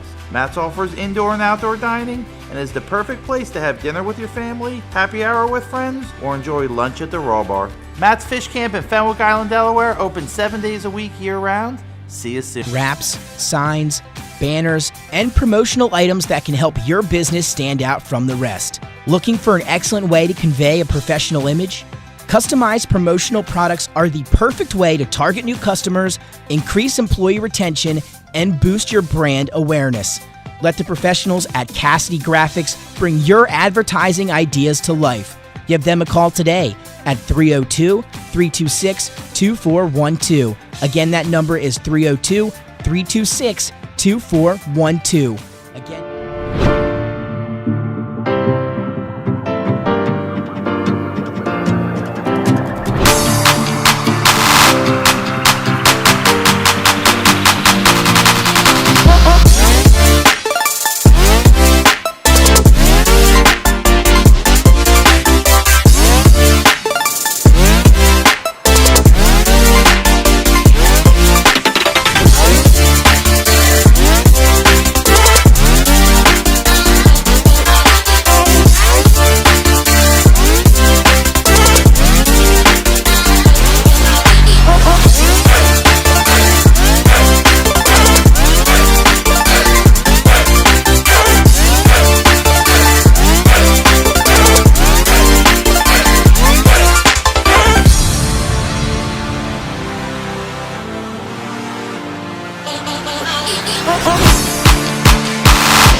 Scott Kammerer from Soto Concepts. Today we're at Matt's Fish Camp in Fenwick Island, Delaware. Come check us out. Matt's Fish Camp features seafood classics, coastal comfort food, and chef-driven specials that pair perfectly with our large selection of craft ales, curated wine list, and camp cocktails. Matt's offers indoor and outdoor dining and is the perfect place to have dinner with your family, happy hour with friends, or enjoy lunch at the Raw Bar. Matt's Fish Camp in Fenwick Island, Delaware, open 7 days a week year-round. See you soon. Wraps, signs, banners, and promotional items that can help your business stand out from the rest. Looking for an excellent way to convey a professional image? Customized promotional products are the perfect way to target new customers, increase employee retention, and boost your brand awareness.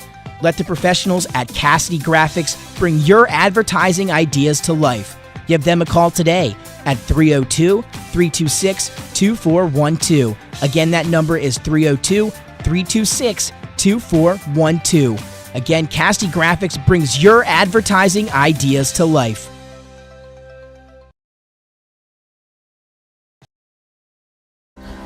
First State Orthopedics statewide has 29 physicians at 16 locations.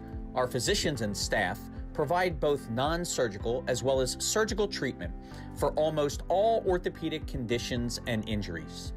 We are specially trained in the current state-of-the-art techniques. We serve as team physician and orthopedic consultant for over 20 high schools, Wilmington University, and many local recreational and competitive leagues. Our doctors are readily available to the local emergency departments as well as medical aid units and urgent care centers for consultation and treatment. Call for an appointment today or visit us at firststateortho.com.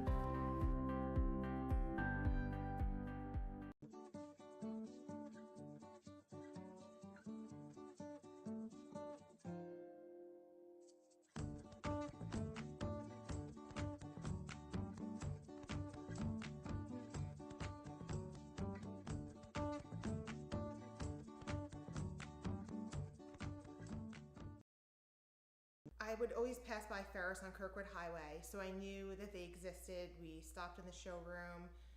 We just clicked, like from day one. They did a total kitchen renovation for us. Ferris was so organized.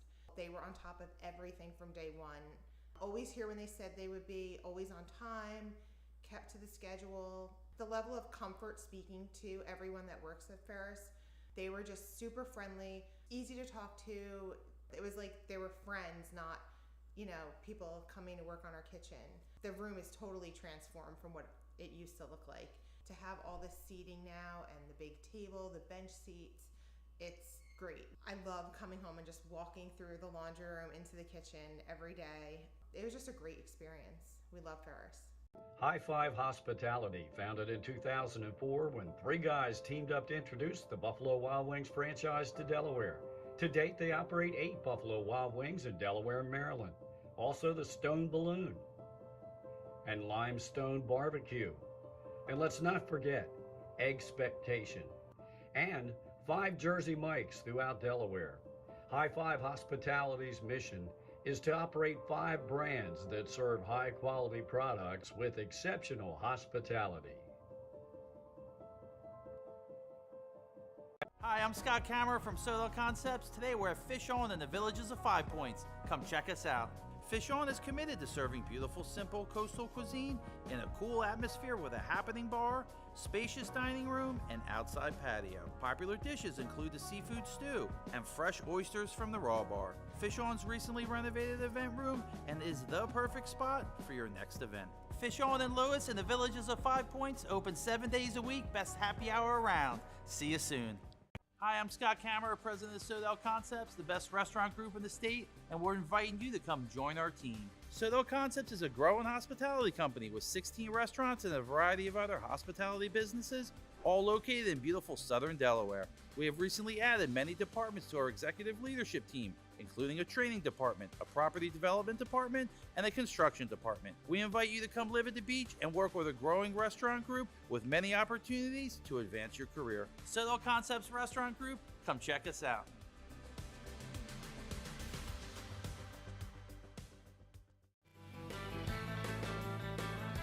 Welcome to Surf Bagel.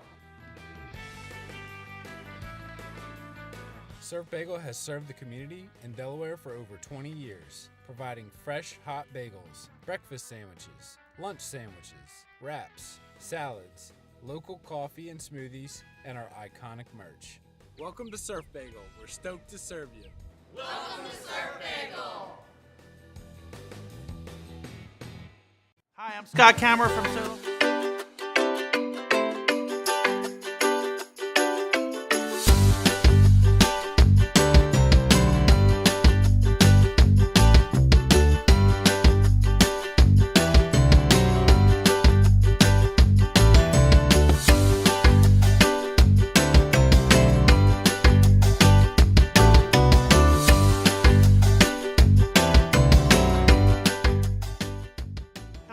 Today we're at Lupo Italian Kitchen in downtown Rehoboth Beach. Come check us out.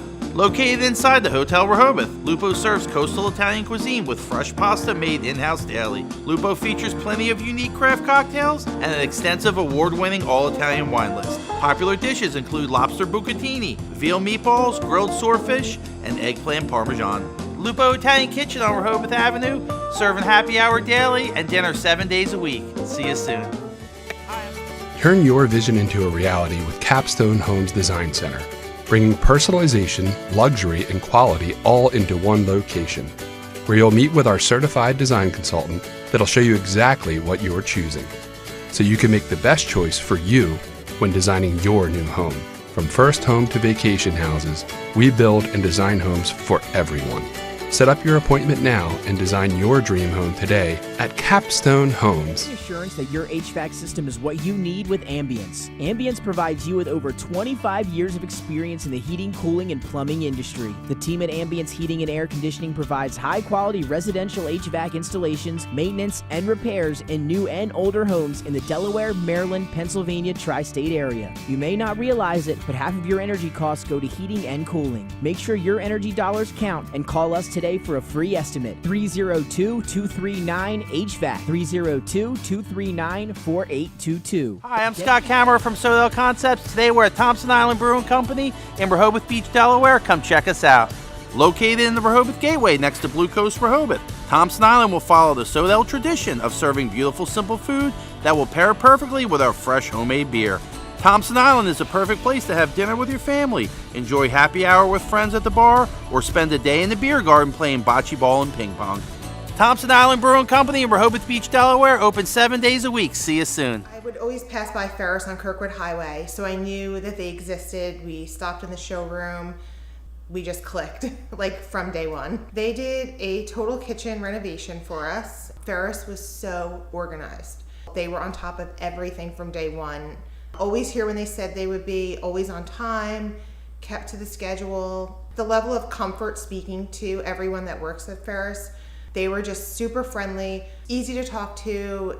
It was like they were friends, not, people coming to work on our kitchen. The room is totally transformed from what it used to look like. To have all this seating now and the big table, the bench seats, it's great. I love coming home and just walking through the laundry room into the kitchen every day. It was just a great experience. We love Ferris. I would.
Your community. It's not just where you live, it's where you belong. At Dover Federal Credit Union, we understand what it means to be local. We started here, and we're not going anywhere. We're as local as it gets, and we like it that way. We're not just a financial institution, we are the local credit union that you can trust. Local people, local decisions. Dover Federal Credit Union. The things that matter most happen right in our own backyard. Our neighbors, our schools, the places we go, and the people we know. And now there's one news outlet where our story is told. Delaware Live. Locally owned community-based news. Free to every reader, because Delaware's future belongs to all of us. Quality journalism we can trust to help us take on the day. Delaware Live. Our state, our news, our home. Hi, I'm Scott Kammerer from Solo Concepts. Today we're at Fish On in the Villages of 5 Points. Come check us out. Fish On is committed to serving beautiful, simple coastal cuisine in a cool atmosphere with a happening bar, spacious dining room, and outside patio. Popular dishes include the seafood stew and fresh oysters from the raw bar. Fish On's recently renovated event room and is the perfect spot for your next event. Fish On in Lewis in the Villages of 5 Points, open 7 days a week, best happy hour around. See you soon. High Five Hospitality, founded in 2004 when three guys teamed up to introduce the Buffalo Wild Wings franchise to Delaware. To date, they operate 8 Buffalo Wild Wings in Delaware and Maryland. Also the Stone Balloon and Limestone Barbecue. And let's not forget Eggspectation and 5 Jersey Mikes throughout Delaware. High Five Hospitality's mission is to operate 5 brands that serve high-quality products. And we're back here, ladies and gentlemen, on Delaware Live Sports presentation of Delaware High School football here at Caravel Academy. It is our game of the week, which is brought to you by First State Orthopedics, our official Game of the Week sponsor. First State Orthopedics has 29 physicians at 16 locations, which provide both surgical and non-surgical treatment for a variety of orthopedic conditions and are specially trained in the current state-of-the-art techniques. They serve as a team physicians for over 20 high schools, Wilmington University, and many local recreational and competitive leagues.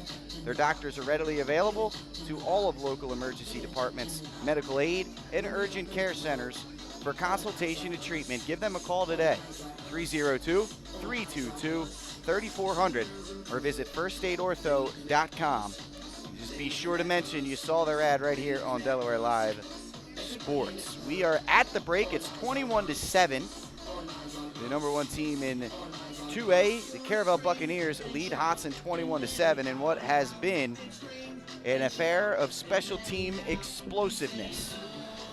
Trey Hamlin, 2 punt returns for a touchdown for Caravel, as well as Rasheem Davis returning it to the house for Hodgson. We're about ready for third quarter action. Caravel will receive the opening kickoff as they deferred the first half, and they'll be set to go, looking to extend their lead, coming off a big-time 4-down stop within the red zone against Hodgson, who was inside their own 5, looking to trim the lead down.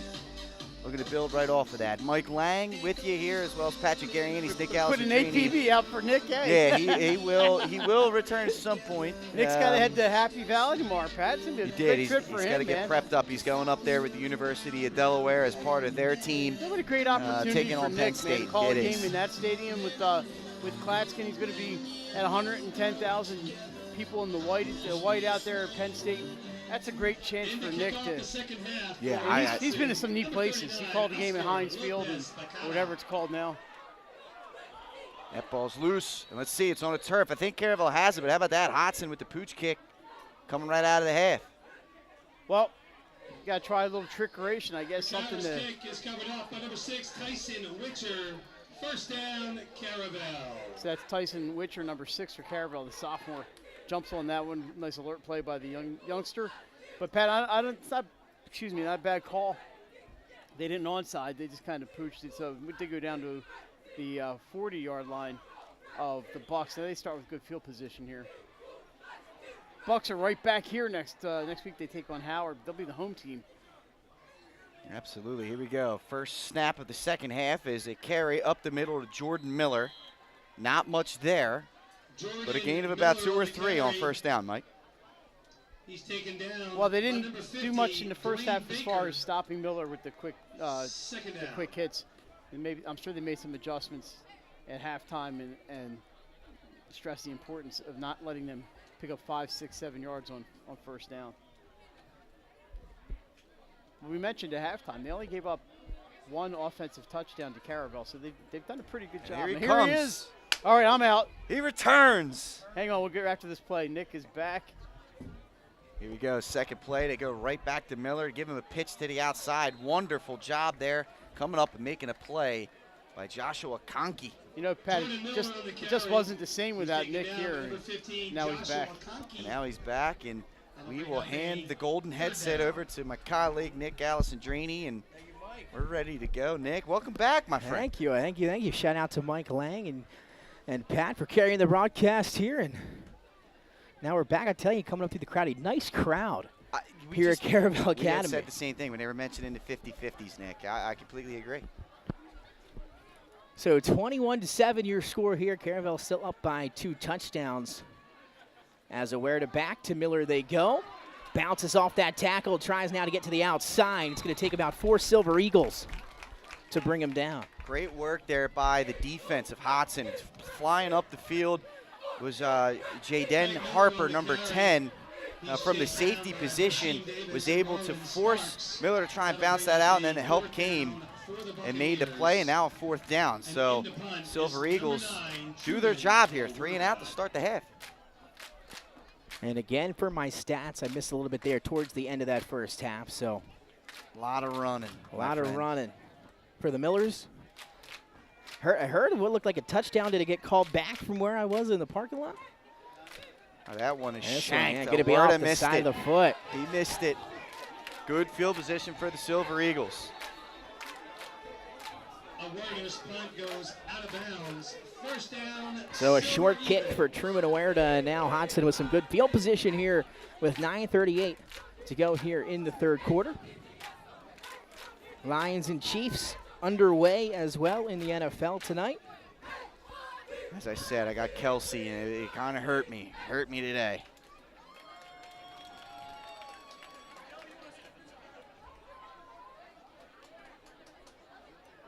All right, let's see what Hodgson can do here, Nick. I mean, it's their first chance to get back in the mix here. They got a good stop to start the half off, so clearly not fazed by the missed opportunity there towards the end of the half. Double slot for Xavier Brown. He'll take the snap, shoulder fake, stays in the pocket. Beautiful. Nice find, and he's got his man. That's Rasheem Davis. Check it out. Putting some defenders on skates as he's brought down inside the 30. So slippery. Reminds me of a great from the last couple of years over at St. E's, Kasim Benson. He's elusive like that with the ball in his hands in the open field. So now into Caravel territory. Trips down to the top of the screen for Xavier Brown and Hodgson. They'll set up the wide receiver screen. Pass back out. I believe the catch made out to the outside, out of the slot on the bubble screen. Yeah, it looks like that was Tyson Matthews. And now Dominic Barbary. That's Barbary. 27, not 21. Kasim, of course, started his collegiate career with a bang last weekend, a touchdown. That's right. Saw that on Twitter. Was it when Marty might have put somebody posting that first touchdown? Twitter Phil run? gave him Twitter some love. Phil. There's a slot screen. Look at the broken tackles here. There's Davis going to pick up a few. Made something out of nothing there for Davis and Pat. Now we're seeing it. We know what he can do with the ball in his hands. They're just trying to get him the ball and just let him do his thing. I like that strategy. I like that strategy a lot. Kasim, of course, at Lycoming. Couldn't think of it for a second. Right. That was it, yep. Lycoming. I visited there once back in the day. They're an elite program for that level. Yeah, I got to see some of those rings they got up there. Yeah. As we tick to the 8-minute mark here, a little bit tighter, some motion. Brown's going to take it, hand off. I think that's Beach who has the dive up the middle. Check out the fancy footwork from Makai Beach. And he's going to be brought down inside the 10. We'll call it the 7. First and goal, Silver Eagles. What a job. And I'll tell you what, the first half, I was impressed with Caravel's tackling. I mean, they were not allowing broken tackles to happen. And here on this drive in the third, Hodgson's been able to make men miss. Well done here from the Silver Eagles. Now this is the part where they got to finish it off. They got down there right before the half. Let's see if they can improve upon things here on this try. Turn, dive back to Makai Beach. They go. He follows his blockers.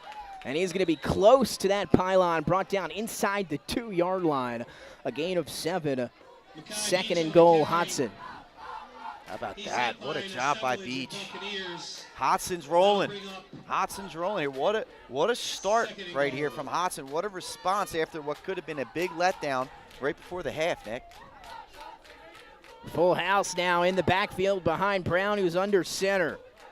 They'll turn, give it to Makai Beach. He lowers his shoulder and plunges himself in the end zone for 6. A 2-yard touchdown carry for Makai Beach. And Hodgson has this back to a 1-possession ball game. What an answer. What a job there from the Silver Eagles. That's mental toughness right there, Nick. I mean, things have kind of, gotten away from them. They've let up 2 punt returns for touchdowns. They were left on the doorstep right before the half. They could have very easily hung their heads. But no, this group accepted the challenge, and this is a heck of a way to start the second half, trying to claw themselves back into this football game. Lopez on for the extra point. The kick is up off the goalpost. Oh, wow. And falls down. But it's still a 1-possession game, 21-13 here at Bob Peoples Stadium. Number 1 ranked in 2A, Caravel leading 3A Hodgson by 8, 6:56 to go here in the third quarter. It's our First Aid Orthopedics game of the week. They have 29 positions at 16 locations, which provide both surgical and non-surgical treatment for a variety of orthopedic conditions and are specially trained in the current state-of-the-art techniques. Their doctors are readily available to all of the local emergency departments, medical aid, and urgent care centers for consultation and treatment. So go on ahead and give them a call today, 302-322-3400, or visit firststateortho.com. And, of course, be sure to mention that you saw their ad right here on Delaware Live Sports. And, Pat, this is a good one for our First State Ortho game of the week here on a Thursday night, 21-13, a 1-possession game between Caravel and Hodgson. We still got a long way to go. Yeah, we do. And, that's just a heck of an answer there from Hodgson. Let's see what Caravel does to respond. A little bit surprised with the poor tackling on that drive from the Buccaneers. This one going to be taken by Miller. Special teams. Has some room to run, and how about the blow? Lowering the shoulder, knocking over a defender as he's pushed out of bounds just outside the 40. And decent field position here for the Buccaneers. And it's, good answer again. Now let's see what Caravel can do offensively. They went 3 and out, tried a couple different things on that last drive, and just were stalled out by this Hodgson defense, who's kind of in bend and don't break in this one. Yeah, and you can hear some of that music here as we're set now for action.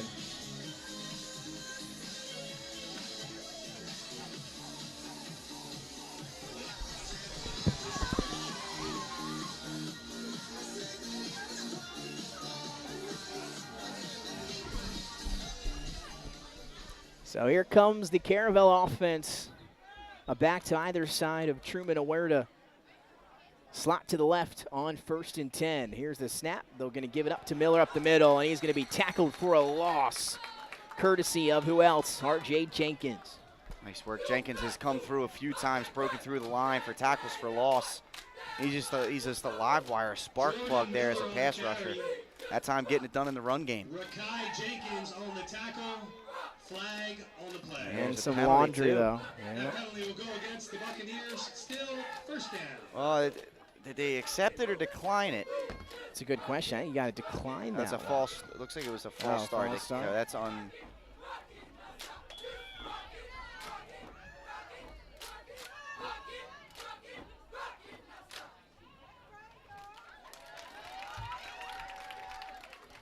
So after the penalty, 1st and 15.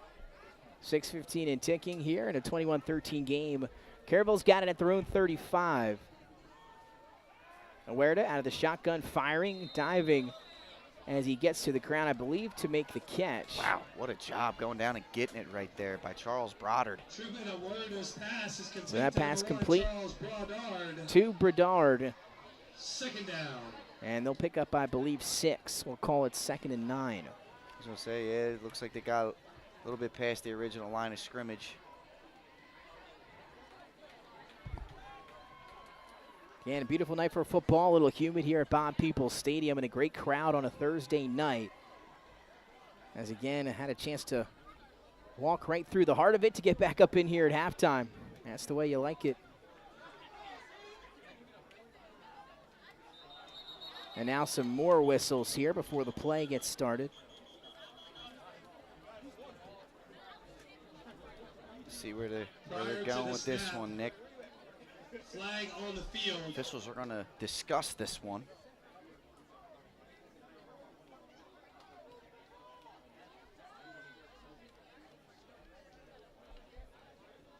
They'll talk it over, and Hodgson pointing in the direction of the Caravel Bucks.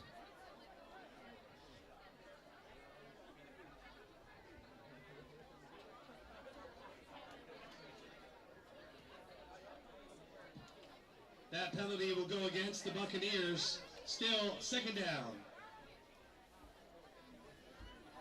2nd and 15. So there you go. There's the penalty yards going right back. I mean, you just the play prior to that, you got it back. Now you got it negated. Hand off here up the middle and stopped quickly. Did able to get a few yards on the ground that time. Was Miller. And now 3rd and long. Much better job there by the Silver Eagles on Craig Miller. I mean, that drive prior to halftime, he just gashed them defensively. They're getting hats to the ball. Tremendous work there, not allowing him to really get going with his legs. An adjustment's been made. They're just competing at a higher level than they did in that touchdown drive to finish the half off. Double slot here for Awerda on 3rd and long. Going to look to put the ball in the air, showing pressure as the Silver Eagles. Offensive line picks it up. Throw is on the money. And tackled close to that 1st down marker is Larry Duncan. Good job by Awerda. Put the ball on time and on target to Duncan, and that's a good chunk of yards. You end up getting 12 of the 15 you need. 4th and 3 and a decision here for the Bucks. And it looks like personnel changing around, but yeah, some personnel I see Hamlin, and I don't know if this is a punt. And again, Awerda is the punter, so that can throw some confusion into the mix for Hodgson. They're only going to need 2 yards. We'll see how they line up, and it looks like they're going to go for it. I formation. Watch the hard count. Watch the hard count. Double tight. You see the guy yelled that like an assistant coach. And there was the hard count. There was some movement, but are they going to call it on that defensive line for Hodgson, or are they going to get Miller out of the backfield? I don't know. It's a delayed. If it's on the defensive line, it's delayed. So you can see the Hodgson defense is excited. I think it might be on Caravel here, Nick, and it is. And it is. That'll change things here for Coach John Reed. As now they're going to look to boot it away, but yeah, close one there. They tried the hard count, but got their own squad with it. 7-0 Detroit over Kansas City, huh? Amon-Ra St. Brown, a 9-yard touchdown catch from Jared Goff. The Amon-Ra. He's good, man. Yes, he is. That dude is I like special. Amon-Ra a lot. So set to punt it away is Huerta. Good pressure from the outside, but a good punt. And that's a high one, too. Going to take a Caravel roll. That is a fantastic punt by Truman Huerta. And that is going to pin the Silver Eagles deep in their own territory inside the 15. Is down by number 26, Taj Boaton. Wonderful job there. Good job of flipping field position there by Huerta. And here you go. How about this, Nick? Hodgson a chance to come back, tie this game back up with a big drive. 3:16 to go here, third quarter action on a Thursday night of week 1. And the Caravel Bucks taking on the Hodgson Silver Eagles. So you said it, Pat. Here we go. Offense for Hodgson back out. They'll start this one at the 14-yard line, trailing by 8.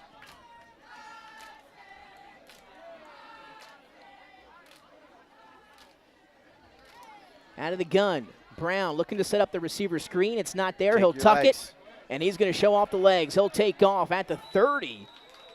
And a nice scramble by Xavier Brown, and he'll have his first yards on the ground today. Picks up a nice chunk. Great job. Everything was flowing to this near side, the left side. That's where the play was supposed to go. It was all covered up, but there was zero coverage and empty on the backside there. He felt the pressure coming from this left side, decided to scramble to the right, and it was wide open. Wonderful job of recognizing what the defense was doing there and taking what they gave you. Gain of 10 for Xavier Brown on the quarterback scramble. 1st and 10 now for Hodgson at their own 25. Pausing and now look to the sideline. Will get the play call. Double slot out of the pistol. Going to launch one-on-one downfield. That ball is intercepted. And Xavier Brown was going to Marlon Sparks the entire time, and reading the quarterback's eyes and making the interception, Pat, is Brodard. Brodard, and Pat did it on offense, a few catches on that last drive, and that one lands right in the breadbasket. It's a forced job there for an incompletion. This doesn't look like a one-win team. You know, they definitely have righted the ship. These guys are battling out there. You can't help. You got to appreciate the energy that Hodgson's playing with. 2nd and 9 after the yard carry by Miller. Back in the I formation. Got him. Huerta going to look to throw in and out of the hands of his intended target down the middle of the field. Ira Yates, sophomore tight end there, and it was there. The linebacker sucked in for the run, and there was a couple guys running down the left side. He had Bryce McKinnon, but he locked in on his first target, which was Ira Yates, and he was open. Put it on him, maybe a little bit behind him, but still was on the chest. Yates is going to definitely – he's going to want that one back when they watch the film on Monday. And, again, we saw Huerta have a lot of success out of that play-action game last year off of those Millers in the backfield. That time as man just in and out of the hands of his intended target. And now 3rd and long, 3rd and 9 for the Caravel offense. Going to have to get, it looks like, to the 32-yard line. 2:16 to go here in the 3rd quarter. And now a pause in the action. It's going to be a timeout, Caravel. Timeout taken by the Buccaneers. And, you know, this is a good timeout. You're feeling momentum. Get back on your side. This is a crucial 3rd down. You do not want to, you know, either get a delay a game or have a miss lineup that causes you to miss this, and then you got to punt again. You want to try and generate some points on this drive. Going up by 2 scores here late in the 3rd quarter could be huge for this Buccaneer team. So this is a good timeout. So they'll talk things over. And what's been a fun one here, 21-13, one possession back and forth for the most part tonight.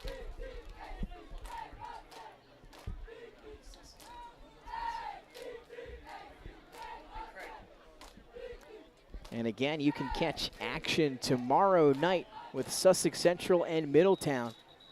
Pat Garian is going to be back in action tomorrow. Yeah, it's good. We're looking forward to it, Nick. It should be a good one. This Middletown team's restocked, reloaded, both with returnees as well as some new players to the program. They're just a fun program to watch, that's for sure. And you know, obviously Sussex Central is still holding on to that wing T down there with Coach Wells, and I appreciate it. You know that as well as anybody, man. It's the offense that I play. It's the offense that I ran from 7th grade through high school. I've got a big-time appreciation, and the fact that you can still compete with it's awesome. Aware to come up out of the gun, firing and taking an absolute shot from Gary Blaylock. He's got his coach running up and down the sideline. What a job by Blaylock, and it looked clean. He came up, he lowered the shoulder, he connected with shoulder. What a hit right there. Wow. And that's the kind of hit that can put some energy on your sideline and in your team. And now, especially on third down, and now 4th and long, punt unit coming on for Caravel. That's a top play nominee. We're having a bunch tonight. That absolutely's got to be a top play nominee, that hit. In a world where hits like that, defensive plays are trying to be phased out of the game. Oh, ridiculous. That was huge. Punt for Aware, this time off the side of his foot again. So 2 out of the last 3 off the side Whoa, of his foot. Here comes Rasheem Davis. Davis catches it on a hop, and he's going to be tracked down from behind, and maybe a touchdown-saving play. And the tackle was made by number 26, Taj Boston. Freshman. The freshman. But how about that play, Pat? You talk about it. One of the things we talk about every year is playing those punt returns, and Rasheem Davis did it almost perfectly there. He had eyes on number 2. We've seen it now all night. These guys are fielding punts. It's such a welcoming sight. It really is. And usually when something like that happens and you know it's going to hit the turf, everyone gets so conservative. I don't want to pick it up. I don't want to pick it up. Heck of a job coming up, and look at the field position. Absolutely. That ball's bouncing at the inside the 20. Now you got it around midfield, looking to go in for the tie. I'm jacked up about that, Nick. It's a good one too. We've got a good one to open up our season, Pat. Trips to the bottom for Xavier Brown. Fires in and out of the hands of his intended target. It was Sharon Smith.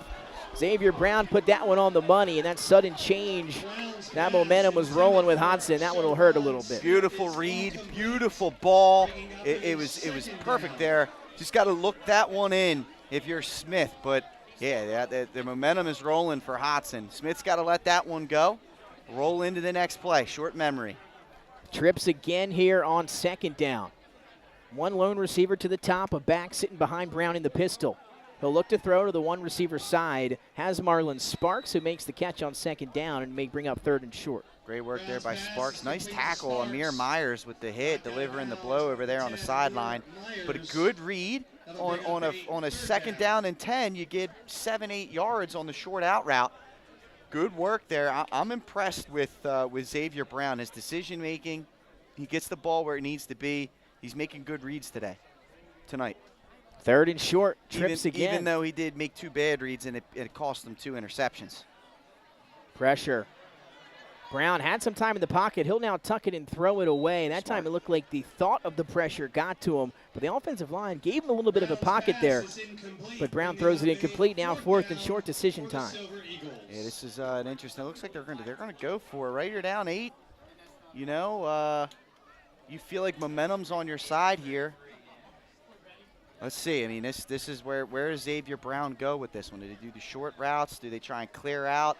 What kind of coverage are you seeing from Caravel? Kind of looks like man-to-man here. And that looks like they're going to fade back maybe in a cover 3. And Rasheem Davis, the inside slot man in the trips formation here to the bottom of the screen. They need 2. They fake it to him. This time they go back to Sharon Smith in the same play from a few plays ago. And the same result in and out of the receiver's hands would have been 1st down yardage. It's there, and this is good coaching. Coming over to talking to the young man, right? It's a long game. Absolutely. This is good right here from Coach Collins. Go over there, talk to your guy. Talk to your guy, right? Again, great read from Xavier Brown. Good decision, put the ball where it needed to be. Those plays sting in the moment, but you got to have a little bit. You got to have a little bit of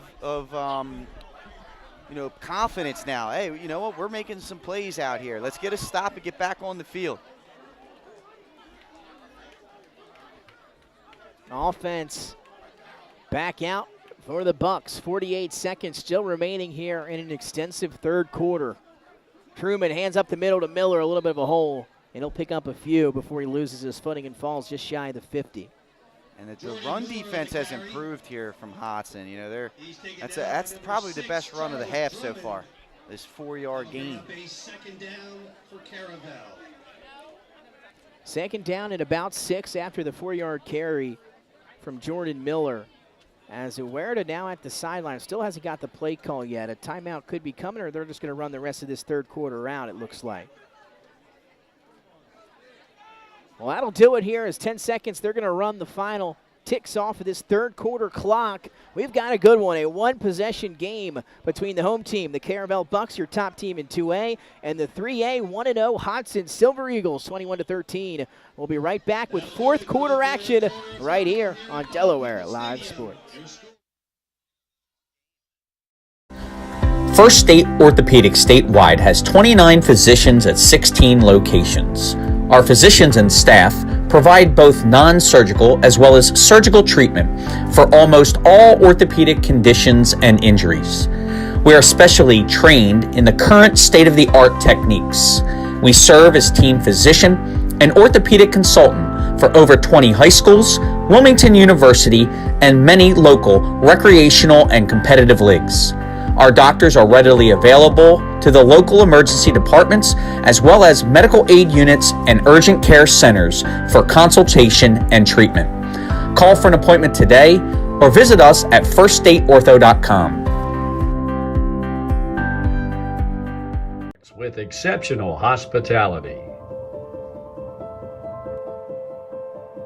High Five Hospitality, founded in 2004 when three guys teamed up to introduce the Buffalo Wild Wings franchise to Delaware.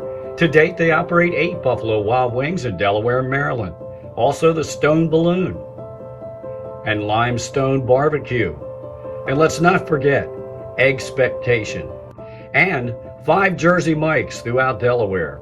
High Five Hospitality's mission is to operate 5 brands that serve high-quality products with exceptional hospitality.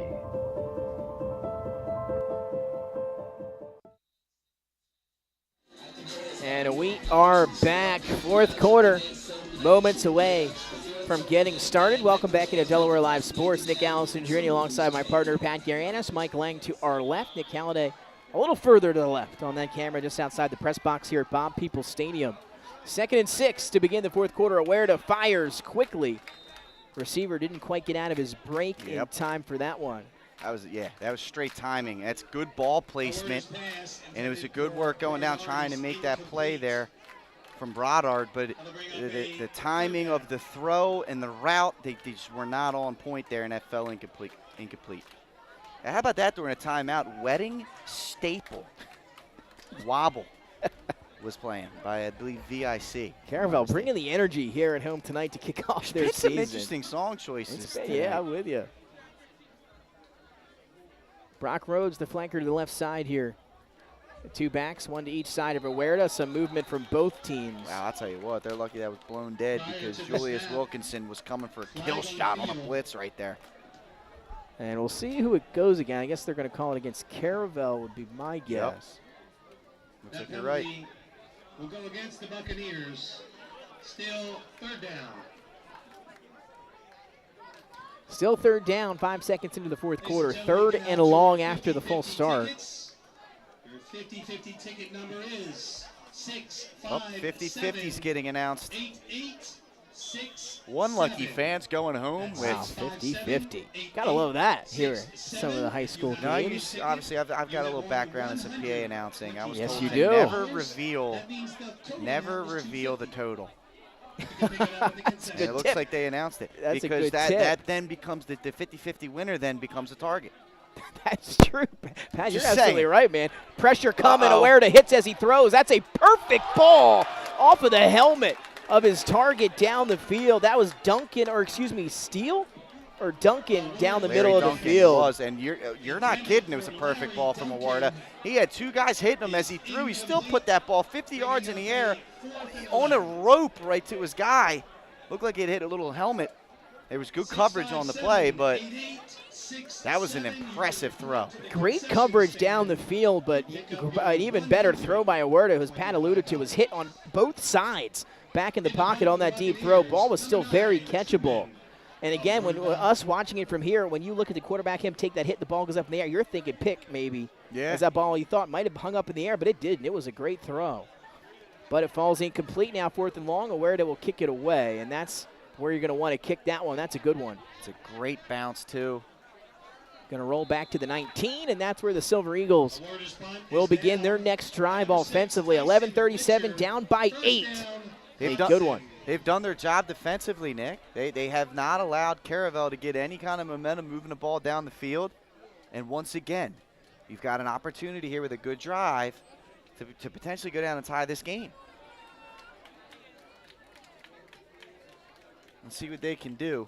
I've been impressed with this young man at quarterback, Xavier Brown. He's really only made a handful of mistakes. Given the amount of opportunities that he's had a pretty good game despite the 2 interceptions. Those were just only a few of the misreads that he's made tonight despite dropping back and throwing the ball over 20 times. Trips to the bottom of your screen, 4 receivers set. 1 receiver to the top. They're going to set up screen again. This time they get it to the running back, Mekhi Beach. Makes 1 defender miss, takes a pop at around the 25-yard line. Helmets come flying. Good hitting down there. That's just good old-fashioned family football, Nick. Amir Myers, the sophomore, coming up and laying a little bit of a pop there after the 5-yard gain. Good job. I like it. Get the ball to your playmakers. Let them make plays. And look, you're ahead of the sticks now with a 2nd and 3.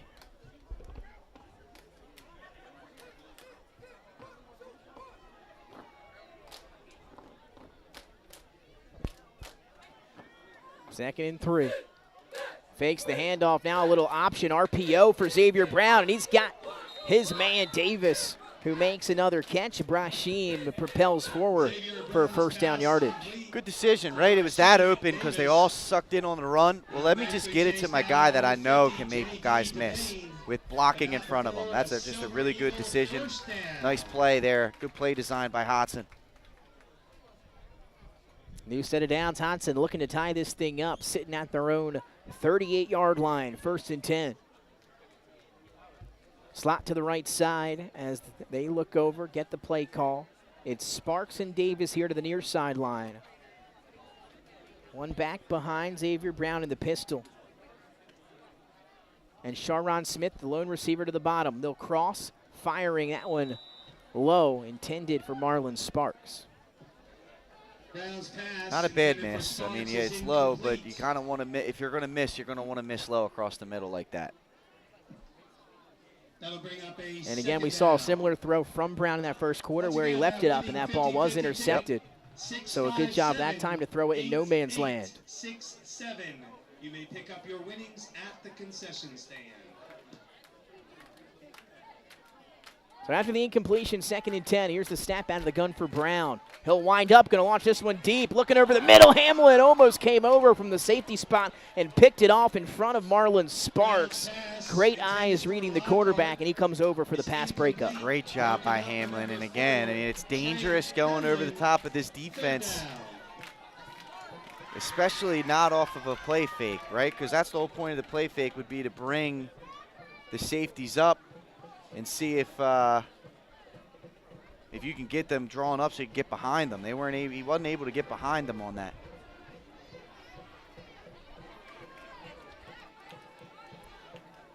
Third and 10 and a big 3rd down here for the Silver Eagles, trailing 21-13. Here comes the pressure. Brown out of the pocket, eyes downfield.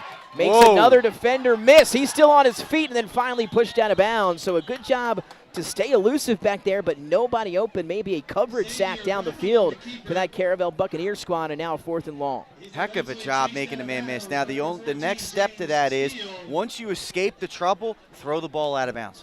Because you had receivers coming to the sideline, so you don't have to worry about the penalty of throwing it away.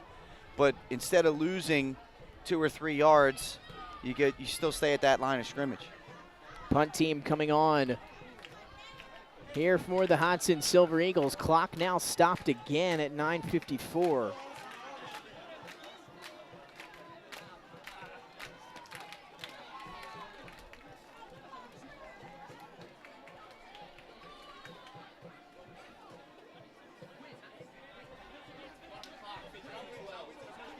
Here they go, punting away. Another great job by Caravel preserving the lead. That ball's going to get out of the hands of the punter. Somehow that ball is loose. He's going to pick it up, and he's going to run the football. Cuts back inside, and going to pick up a few yards. It went from a disaster to looking like maybe something might happen and back to nothing. What's the penalty? What's the penalty here? The tackle's made by number 33, Brock Rhodes. Flag on the play.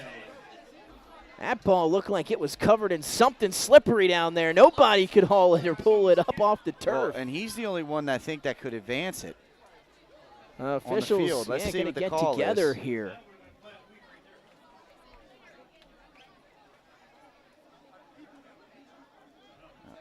I'm not sure what that. I'm not familiar with that sign. It's going on Hodgson. Personal foul. Something on Hodgson. Penalty's going to be declined, so good field position here for Caravel to potentially put a gut punch into the Silver Eagles. So starting to drive here, you can run some clock, and a touchdown to make it a two-score game could be huge for the Bucks. Turnover on downs. A big turnover.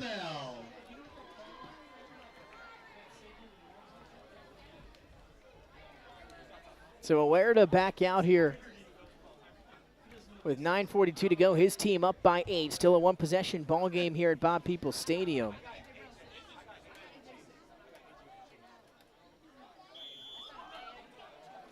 A whistle, and we are back underway. Shotgun snap, handoff to Miller up the middle, and again, so impressive as this defensive line has been for Hodgson. Again, taking on a good offensive line up front for Caravel, a great set of backs, and just not a lot of running room for these two guys. Gary Blaylock on the tackle came right off the edge there. Heck of a job. And yeah, they've shored up the run defense here in the second half for sure. But right now they're in a situation where the clock's going to continue to tick.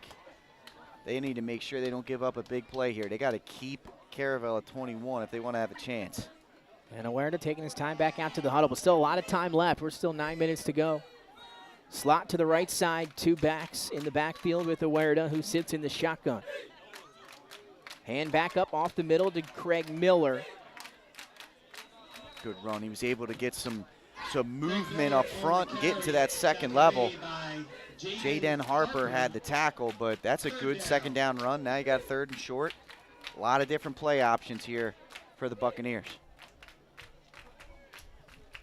Clock ticking.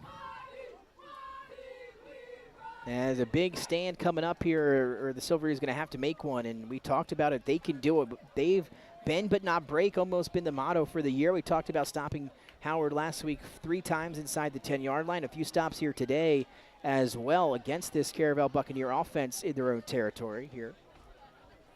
So 3rd and 3. Tight formation, eye for the Buccaneers. Brock Rhodes in motion to the right side. Turn, give is to Miller, who has running room. And he'll have enough for a new set of downs. He's going to be inside the 25. Good play right there. Nice blocking up front by Caravel. And again, allows that clock to continue to run. Tackle made by number 30, Julius Wilkinson. Under 8 to go now here at Bob Peoples Stadium. Kickoff right at 7 o'clock tonight. Great timing and efficiency here by Caravel Academy. They were ready. They were ready. Back to the I formation. Rhodes once again will go from left to right. This time it's a quick hitter up the middle. And carrying that secondary forward after getting to the next level for a first down yardage is Craig Miller. Yeah, and again, it looks like Caravel's kind of gotten their momentum back a little bit here. And Hodgson's energy levels dropped a little bit, and now you're starting to see Craig Miller churn like he did late in the first half.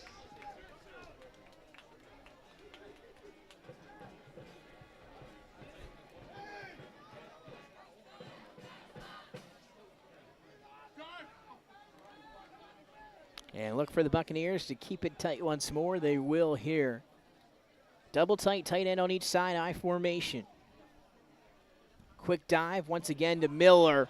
And all he needs is a little crease up that middle, and he's able to get through it and pick up another nice chunk. It's going to be 1st and goal after a gain of 10. Backbreakers, man. These are momentum busters, energy busters. And, you know, Hodgson's energy levels kind of sagged a little bit. Caravel's just looking to punish them. This is a good timeout here by Hodgson. They really need it. Timeout on the field. Timeout taken by the Silver Eagles. Well taken with them. Our last break potentially here the rest of the way. 21-13 in your First Aid Orthopedics Game of the Week. Caravel leading Hodgson. We'll be right back.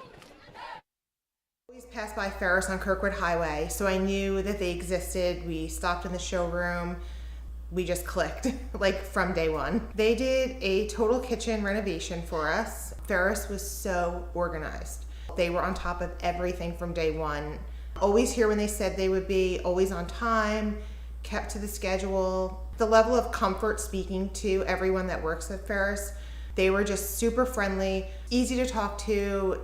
It was like they were friends, not, you know, people coming to work on our kitchen. The room is totally transformed from what it used to look like. To have all the seating now and the big table, the bench seats, it's great. I love coming home and just walking through the laundry News here in room. the box up at Caravel Academy. We'll talk a little fantasy baseball here in a second. Tight formation, first and goal. The handoff up the middle. Miller into the end zone with ease, and Caravel extending this to a two-possession game. It's huge. That's a big-time touchdown right there. And, you know, Caravel, that's what they wanted to do. They get out there, they ground and pound, they take about 3 minutes off the clock, efficient runs, and now they go up by 2 scores late here in the fourth, about midway through the fourth. Wonderful execution and wonderful job by that offense. The extra point upcoming. I believe Nick Massey. Kick is up and through. Logan Keller. Logan Keller's extra point attempt is good. Making your score, Caravel 28, Hodgson 13. 28-13. And you see, like, look at Hodgson, they're kind of deflating their sails a little bit here. I mean, that was a big-time back-breaking drive by Caravel. Just runs up the middle. And barring a quick score here from Hodgson, this got a whole lot more challenging for the Silver Eagles. And again, been a good game throughout here in Bear. Again, Hodgson coming into this contest 1-0, knew they were in for a big one. First year under head coach Dave Collins, athletic director taking over for Frank Moffitt, a legend who it seems like, Pat, just yesterday we were up in the press box calling that state championship game with C.J. Henry and company, and what a squad that was. And yeah, brought home a title to the Silver Eagles. He's a legend, man, Coach Moffitt. He's a legend within the state, and, high school football in general. And yeah, I mean, his teams are always, ready to go. And I got to give credit here because this unit under Coach Collins, the effort is there. And there's talent you can see on the field. They got some youngsters out there playing right now that are getting valuable experience. They are not going to be an easy team to play, that's for sure. First down, Hodgson. So first down for Hodgson. They'll start this one after the squib kick at the 40. They're going to win some games. There's no doubt. They're going to win some games this year.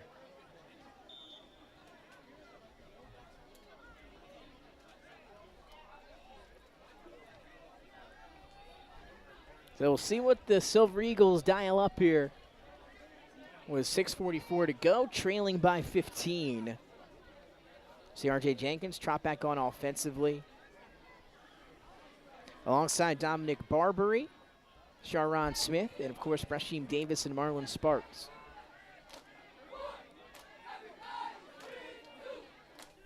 Brown firing out to the sideline. Nice throw into the hands of Davis, who makes the catch. Going to try to dive forward.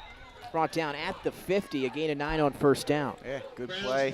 They got to go fast, though. You need 2 scores. So the no-huddle's got to go, and it's got to be efficient. Caravel really just has to tackle players in bounds. Let the clock continue to run. 6:21 and ticking. It's taking a little long here. Taking a little long. Confusion potentially here. It'll be double slot. Jenkins, the far out wide receiver to the top of the screen. Sparks to the bottom. Brown trying to elude the pressure, going to fire. That ball was complete, but not able to keep that foot in bounds was Davis, and we had a good look of it here on the near sideline. I like it. Second and 1, you take your shot, right? Then you got 2 downs to get the first. Second one, that's always a popular down to take a shot in. And now could be seeing a timeout on the field Looks here. like they're going to move the ball back because they get giving them first down yardage there on that spot.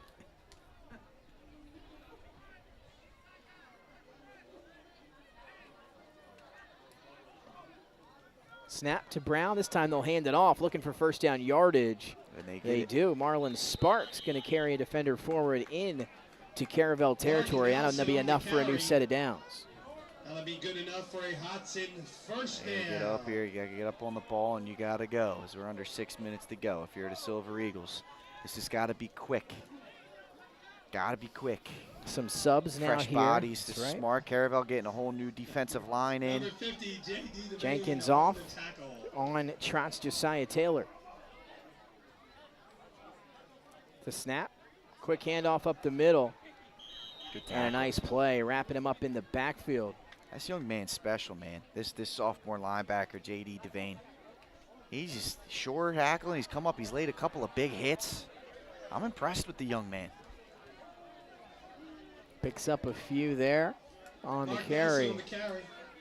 And now as we hit the 5-minute mark, 2nd and long, looking to the far sideline, has his intended target. That's Barbary.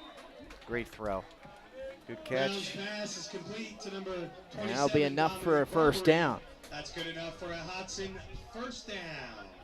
Again, get up. You got to get up on the ball and go here. Caravel, you're in no particular, you're kind of playing, I don't want to say prevent, but you're definitely trying not to get beat deep. Exactly 5 minutes to go. Here at Bob Peoples Stadium on the campus of Caravel Academy. Brown out of the gun, has the snap, fires, looking for Davis. Just lost his footing. Lost his footing. Brown's pass. Good coverage there by Caravel. Alex Kennard is incomplete. So that pass falls incomplete. Clock stops.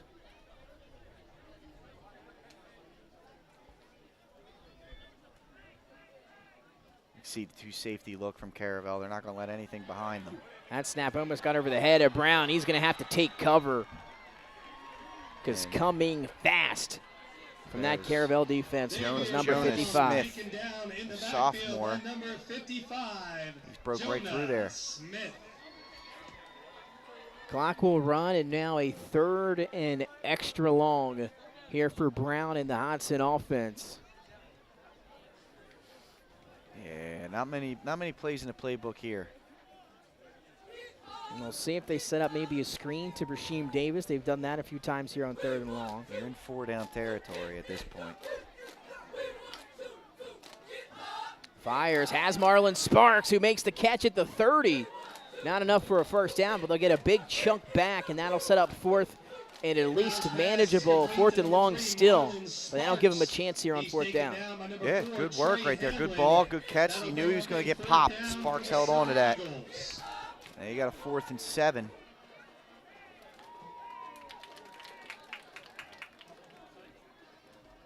And 4th and, he didn't go over.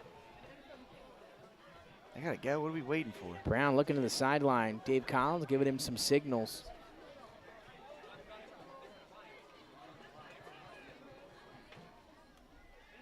Brown, here comes the pressure, just going to tuck it. Yeah, he'll stay on his feet and take a sack on 4th down. Or it might not be a sack, maybe gained a yard. But we'll have a turnover on downs, and that might do it here at Bob Peoples Stadium. It was a good one.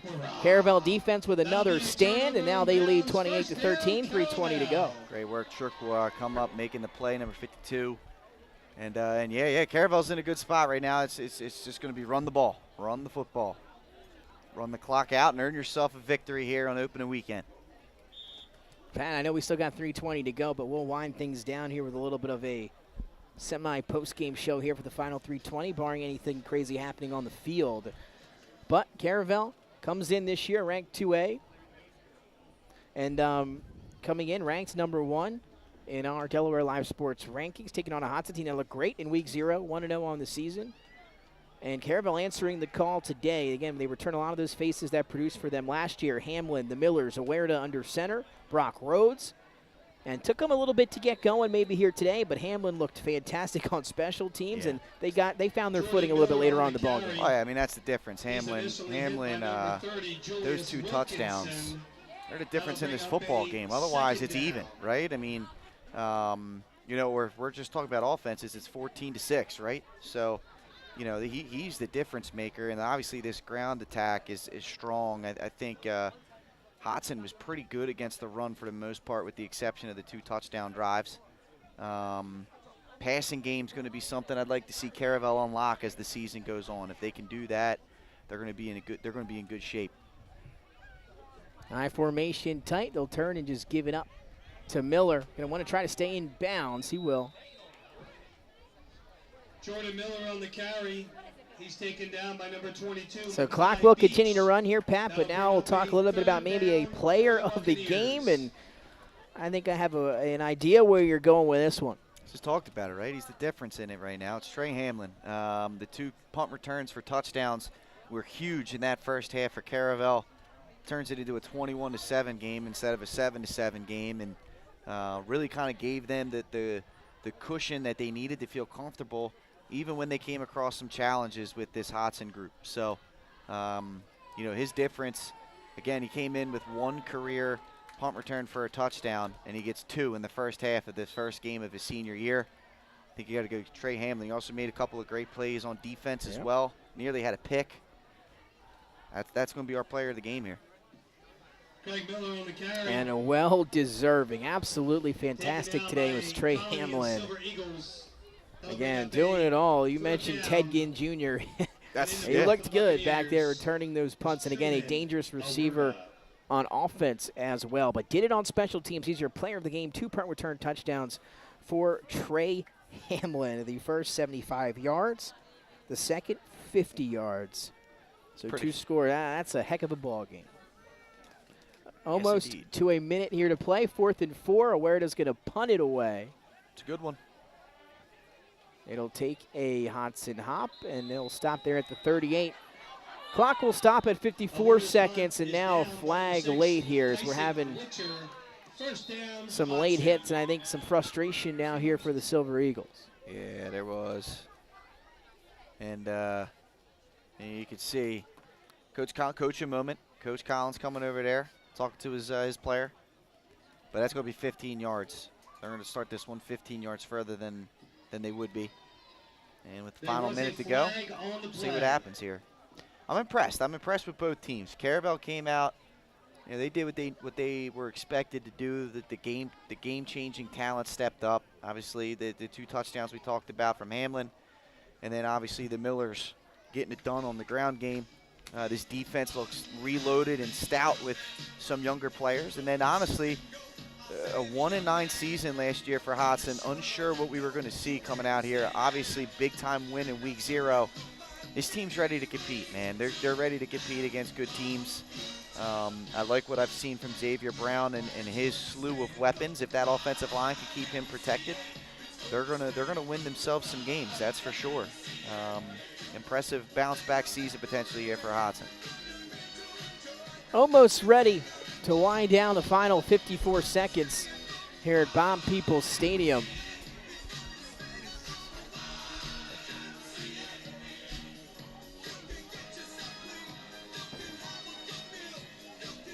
YMCA here, and again, everybody staying in the stands too. Going to wrap this one up here in the final 50 seconds.